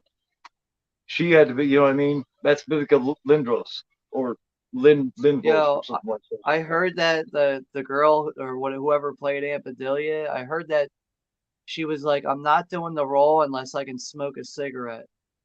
Right. So like you see That's like her Vivica. smoking that cigarette the whole time, like she demanded that or she wasn't gonna do the role. Like how fucked up is that over a cigarette? Yeah, just like Mercedes McCambridge, man. And in order to do that, she had to have so much alcohol. She had to be able to chain smoke. She had to swallow raw eggs and all this kind of stuff just to be able to get into that frame of mind and get her Yeah. voice where she wanted it to be. You know, and the alcohol was to get, you know, and she had just gotten sober. She had just went through all the steps and everything, and she'd been sober for a while, and she decided to kick it aside just to do that. That's fucked up. Yeah, that's crazy for her to give all that up just to do that role. Yeah, that's like pretty extra extreme right there. That's yeah, But like yeah. apparently Al Pacino couldn't do a lot of roles without cocaine. Wow. There's a lot of that going on in the late '70s, early '80s, though. Cocaine was a It's a big different thing era in back Hollywood. then. It was Cocaine was coming in like by the smoking a shitload. cigarette back then. Like cocaine was so normal back then. Yeah, yeah, definitely. Um, it was like, you know, I'm not sure exactly what prices went then, but you know, the prices weren't as bad as they got, I'm sure, because the more plentiful you are with something like that, the less the price is going to be. The harder it is, you know, it's just supply. That's just basic supply and demand. Right. The harder it is to come up with, you know, just like with gasoline, you know, they say, you know, with the stuff going on, the harder it is to get the oil, the more the gas is going to be. Same aspect. Yeah. And it makes the prices of everything else rise. Yeah. So I would imagine how it's coming in on boatloads from Colombia or whatever. I'm sure it wasn't as much, but as they start cracking down on it, the price went up. Excuse It me, shows a I have lot of this that type of bug shit. problem. Yeah. This, this guy is just a fucking asshole in every way. He's a I racist. know. He's He everything. deserves this whole situation. Everything bad you can imagine. He is. Yeah. He's you know he's sexist. He's racist. I mean, you name it. He's it.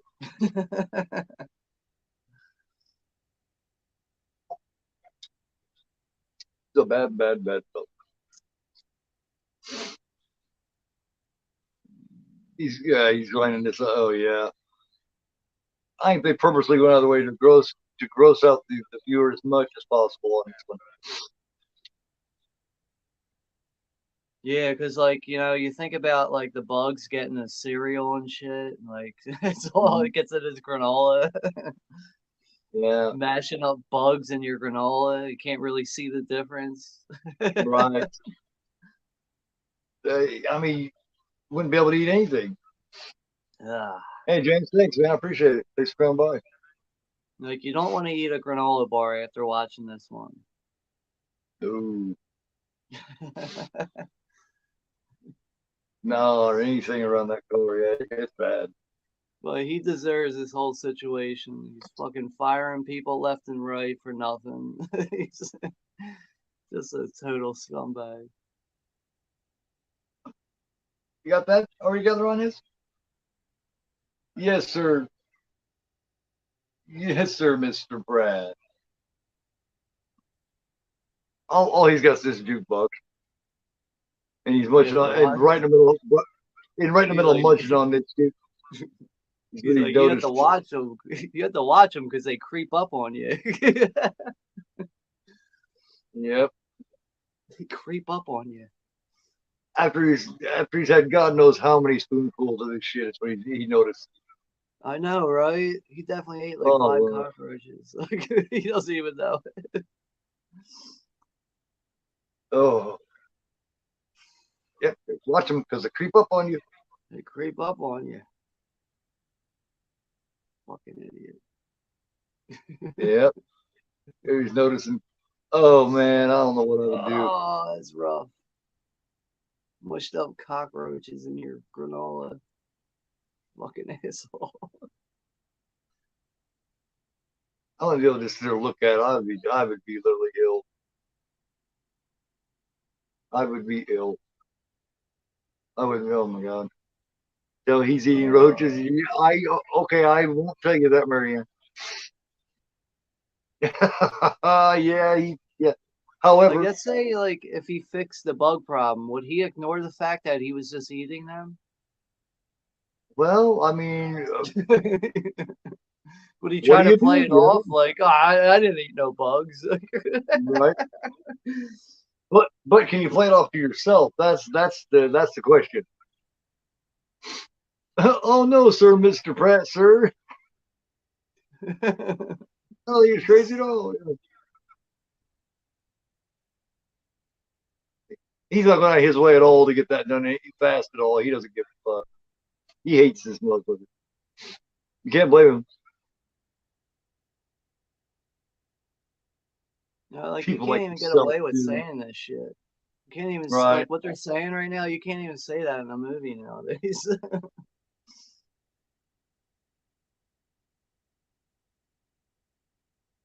Yeah, which the whole point of it's supposed to be is he's supposed to be selling you on the fact that he is a racist piece of shit, right? But just like things like All in the Family, the Archie Bunker role, he's supposed to be selling you out that he's ignorant, and you know what I mean. That's the whole point to it. But they don't even want that show. You know what I mean? In order to really I don't know the best way to say it. To really get an idea of how the character is and the ignorance of the character, they have to go to a certain limit, to a certain level. You know, It's gotta and be if you don't even, realistic, I know that. And yeah, the only way to do yeah, that is have real, like, human connection, whether it's negative or positive. yes, yeah, you got to have that negativity in order to sell, the ignorance of that character in order to make it all make sense. Right. It's, it all, like, relates back to, this is a different time. This is 1982, where talking like Yeah, that just went over everyone's head. It was a normal thing. yeah, totally, totally different time. It's just like, like when people talk about cannibal holocaust, I'm like, I don't even like to get on the subject because so many people get so sensitive over a couple animals that got killed in this movie, and they were donated Mhm. for food for the the film crew. But Right, everybody wants to choose the negative about it, which is like not even like the whole point of the movie. right, right. That's true. Like I don't know, like I really enjoy that movie. Like I don't really care for cannibal movies. I just like the way like Right. that movie could like take place with like I So don't do know, I. like terrorists, like put those people in like a terrorist situation or like hijacking a plane. Like you could like run that same kind of story, but no, because of the fact that it takes place in like in the Amazon with cannibals and they're killing animals to stay alive, but no one can accept that culture. Like the everyday Right. real world culture just cannot accept that culture at all. Like, oh, I can't watch these animals dying. I get that. It's not cool, but Right. different times back then, man. It's Yeah. guerrilla filmmaking is what that is. Yeah. Oh, I enjoy it too, man. I'm just like a lot of people don't like the rape revenge films. You know what I mean? That type of exploitation. I like Last House and all them. You know what I mean? Um, Yeah. that's not the only thing that they're saying. You know what I mean? That's not what they're saying. They're not pointing out that it's cool or nothing like that. It's the whole point of the story. You kind of got to have the most dastardly characters to make the revenge all that much sweeter.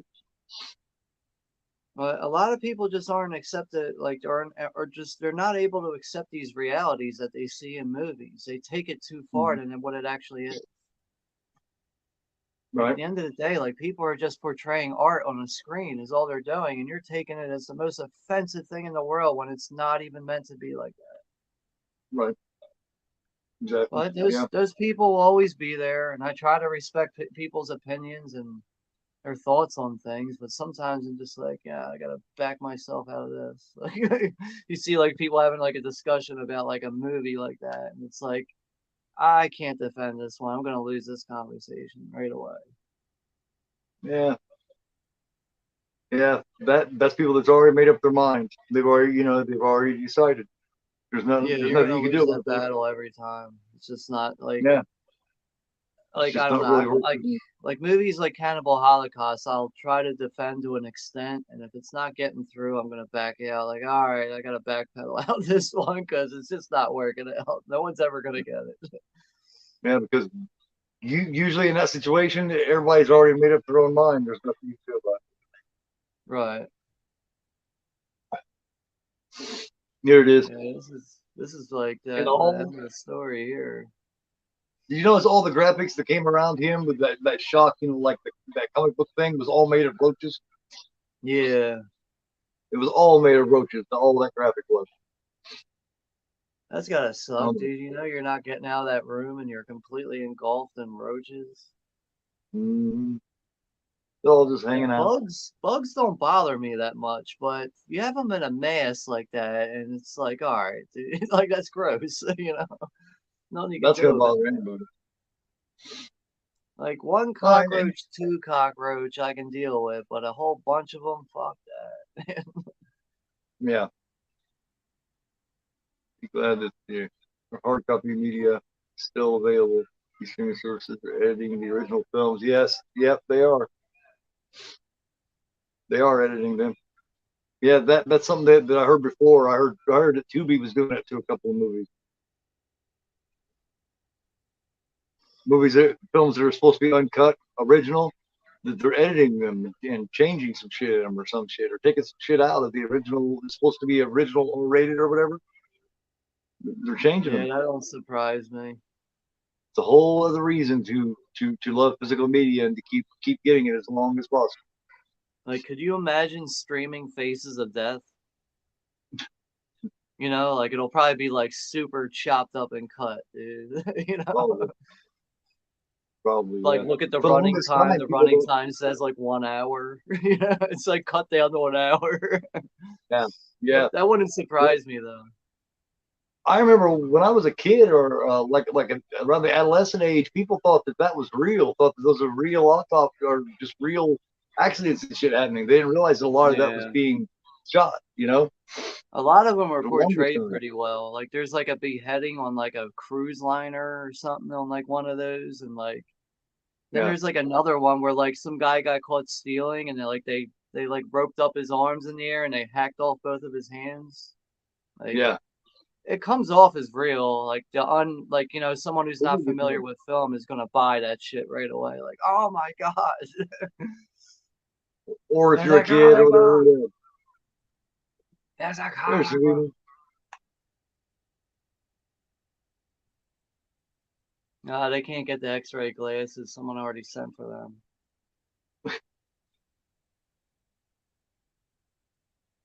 them. Someone already sent away for the voodoo doll. Yeah, Nice little foreshadowing there. He's looking all proud of himself the next day after he got done being a bully the night before. Dude, I love the opening credits and the end credits for CREEPSHOW. So much cool animation.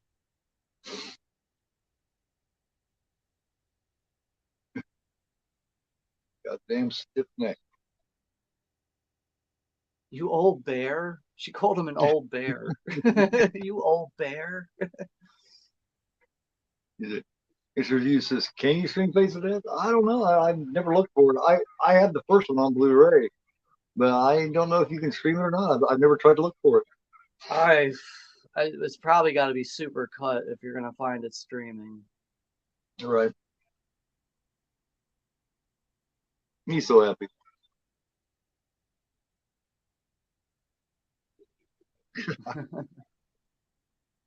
Such cool animation in this movie. Who does the animation? Do you know? That's a good question. I really don't know that. That's something that I've never really tried to look up before. I didn't think It's about like it. Just if you watch like the style of the animation for part two, it's a little different. Just yes, like the it whole is. style of everything. There is a lot more comic book stuff. You see the creep with like a monster eating meat next to him and stuff. There's like some kind of dragon monster in his crypt or whatever. Like we don't Right. see that in the first one, but the whole style of that animation is way different than this one. So I don't know. I'd have to look that up though. That's a good question. Yeah. We used to watch them on VHS. I lost track of how many volumes there were. Last I heard, it was at least 4 or 5. There was like 3 or 4 of those, and then there was like the many faces of death, and then there was another one called Traces of Death. So what did you think about it, Marianne? Was that your first viewing of it? Entertaining, huh? That could mean a lot of things. Did you like it? Is it something you'd watch again? I think she enjoyed it. Yeah. We got to do the second one sometime, even though it's like Um, it's a fairly short movie. I think it's like an hour and 24 minutes or something. The second one.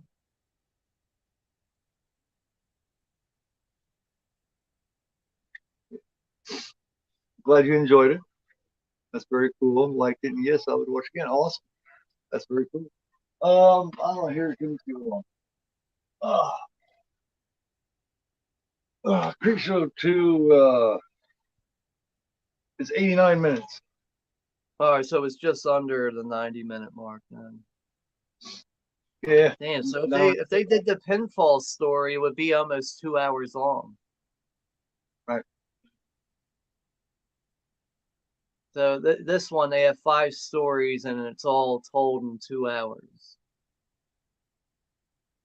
And part two is what, under 90 minutes, and they have 3 stories, I believe. Got Chief Woodenhead, the raft, and the hitchhiker. The thanks for the ride, lady. Thanks for the ride, lady. Thanks for the ride, lady. Hey, Thanks lady. for, Thanks for the ride. Mom. God, that episode just never ends, dude. That story, that thanks for the ride, lady. That shit just keeps Yeah. going on, dude. You cannot kill that guy. Well, there is only 3 stories in there on part 2. Yeah. Yeah, and then they were supposed to do the pinfall story, which probably would have made it 2 hours long. Oh, I mean, just reading the comic book that comes with the Arrow edition, like it really makes you like try to visualize that pinfall story. Like yeah. I really think it would have been extra gory actually to see like body limbs at the bowling alley. Did they ever say why they didn't do that one? I don't think they had it in the budget. I think like New World Oh, okay. Pictures was on their ass about it or something. And Right. I also remember hearing that the original special effects guy was way behind on it, and they had to fire him and bring in the K&B team or something like that. I don't know. Okay. Like I haven't watched the features on it in a while, but I remember them hearing that there was an issue with New World Pictures, and like by the time that they were ready to actually get started and do the pinfall story, like they were already ready to have the movie released. Hmm. So at the end of the day, it sounds like it's a producer or someone Yeah. at New World that just wanted to stick their fucking thumb in there and ruin it some more, which is Yeah. usually the outcome with a lot of movies like that back then. Right. You can't let someone be Yeah. fully creative. They have to step in and, you know, fucking, what's the word I'm looking for? Like, just like taint everything, you know? It's like everything's planned out. They got storyboards planned out, and then a producer wants to come in and go, no, this is my money and this is what I want going on. Yeah. Yeah. It's yeah. But And they see all it producers is producers stifling. can never trust a director to use someone else's money and get something done. They just can't let someone do it. They have to Right. like get in there and, oh, it's my money, so like, you know, like I gotta have say and there's gotta be this going on. Like I remember Return of the Living Dead. Apparently when Dan O'Bannon was making that, one of the Right. producers was like, I want my kids in the movie. Can you get my kids in the movie? And he was like, yeah, have your kids sit down and we'll get them in the movie. And they made sure to put the most uncomfortable makeup on them. And then when it was time to film, they're like, all right, sorry guys, we ran out of time today, but come back tomorrow and we'll put the makeup Yeah. on you and we'll get you in the movie. Apparently I they remember never hearing came that. back after that. Yeah. After that day, they were like traumatized from sitting in the most uncomfortable makeup. That's how you Yeah. chase a I remember producer hearing it. away. That's the Yep. best way to chase a producer away. You lead them on to nothing. Yeah. That was pretty smart. Yeah. Because otherwise, then it's just going to be something else tomorrow, and it's going to be something else the next day. You know what I mean? Yeah, The because more you let them like get away with that, the apparently more they Dan can do. O'Bannon was like, "Look, I'm gonna have your kids in the movie. I just don't know when." And it became the last thing that he was worried about, and it became a problem. So he figured, "All right, I'll just slow down the problem here and lead them on to nothing." Right. It was like a Yeah. real smart thing to do. It was like a way to deal with the problem, but get your own problems done at the same time. Right. Yeah. But Stifle it. it's a Yeah. Stifle it really quick before it happens. That way, because just like I was saying, if you let them get away with that, then they're going to want more. Then something else they're going to want done. And there's somebody else in right. there. Now my wife wants to get in. My wife's sister wants to do it. Blah, And blah, then blah. before And you know it, you have no control on the movie anymore. Like right. it is a Happens director's all the time. it's the director's job to keep control of the movie, and that's what he was doing in that moment. Right. Watched Train to Busan last night because Echo was watching that. I'm like, Train to Busan, huh? Well, you're definitely getting a crash course in horror. You like Train to Busan, you're definitely a true horror fan. Have you seen The Sadness? That would I be a haven't hell of a seen that trip. yet. I haven't seen that That's one yet, dude. that Dude, the motherfucker. steel book on like how come there's only a steel there's a steel book available that goes for like $50? I'm not trying to spend $50 on the movie. Right? There's also a media book. I I have the German media book, and it runs about that same price, man. Yeah, Here, like there isn't too many movies where I'm willing to spend $50 on. Like I'm sure it's an amazing movie, but there's just some movies I'm not willing to spend $50 on. right? Um, I liked it a lot, man. It's definitely horror. I mean, yeah, it goes there and then some. Yeah, I've heard nothing Um, but good things about it. oh hell yeah. Um, yeah, I've Train to Busan's pretty good. There's lots of them. Shit, trying to think of different recommendations. I don't know. I guess just watch the channel and keep checking these out and get more recommendations as we go along. Because yeah, Yeah, you it's know, something it's that like I'm I definitely afraid enjoy to doing. like I'm afraid to recommend like any Japanese horror to Mayan. Like, could you imagine like, yo, go watch Audition? Like, you tell me what you think. That's a Yeah, fucked up yeah. movie right there. Sadness is in But that same vein, man. It's in that like, I same mean, vein. like, I would recommend Audition to anyone, but I just don't expect everyone to be like, "Yeah, that was a great movie." Because like, there's Yeah, people I have recommended that to, and they're like, what did you get me into, dude? Like, Yeah, yeah. you know, You definitely, you definitely have to be careful with those, man, because not every, just because you're a horror fan doesn't mean that you can handle, you know what I mean? It takes a certain level. Not everybody, whether they like horror or not, can handle that much horror. You know what I mean? That's right. it takes a certain I don't know. Like I enjoy it, like the sadness. I don't recommend the sadness to anybody and everybody. Yeah, you know what's a rough movie? Wolf Creek 2. You ever see the second Wolf Creek Yes, movie? yes, That is a rough movie, dude. Like, there's like dudes' dicks getting cut yes, off in that movie. Like, it's really like there's yeah, yeah, some really messed up shit going on in that movie. yeah.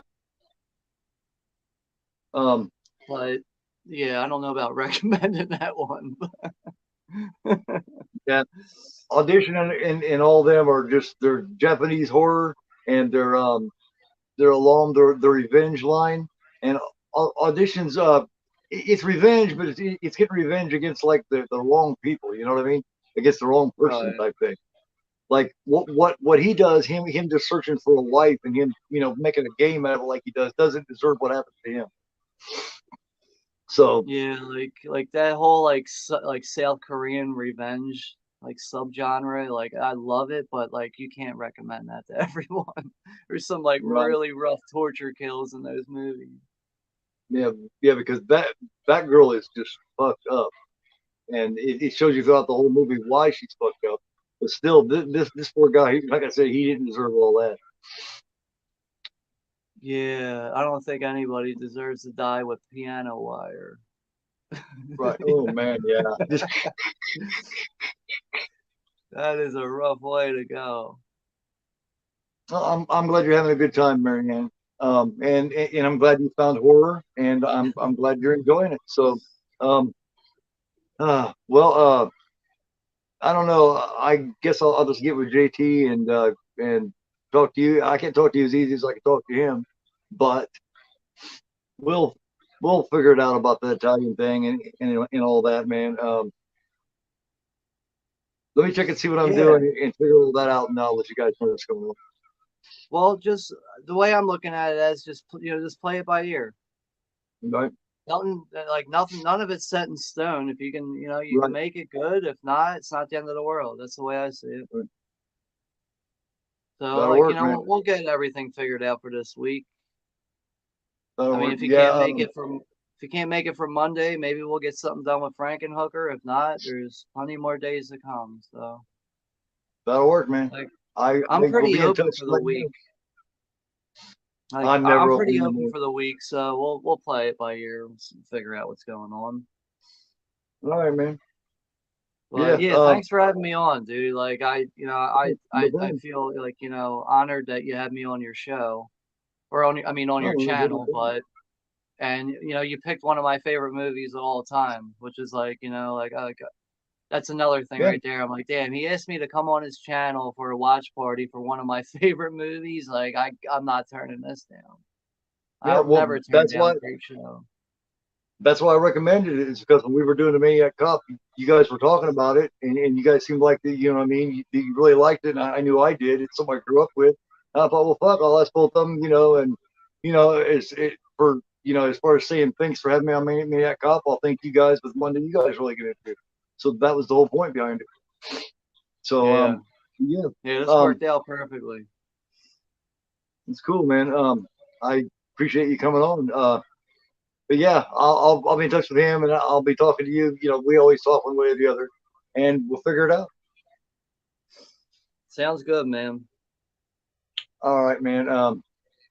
So I will be in touch with you and with him, and we'll take care of all that, man. Thanks again, and I will catch you later, dude. Yeah, take care, Thanks, Keith, everybody. and everyone Yep. in the chat. Enjoy the rest of your weekend. Take care, everyone. Thanks, everybody, for coming by. Much appreciated. Much love to you as usual. And don't forget, that is Sean. I am Gorfo, and you guys are not. Take it easy.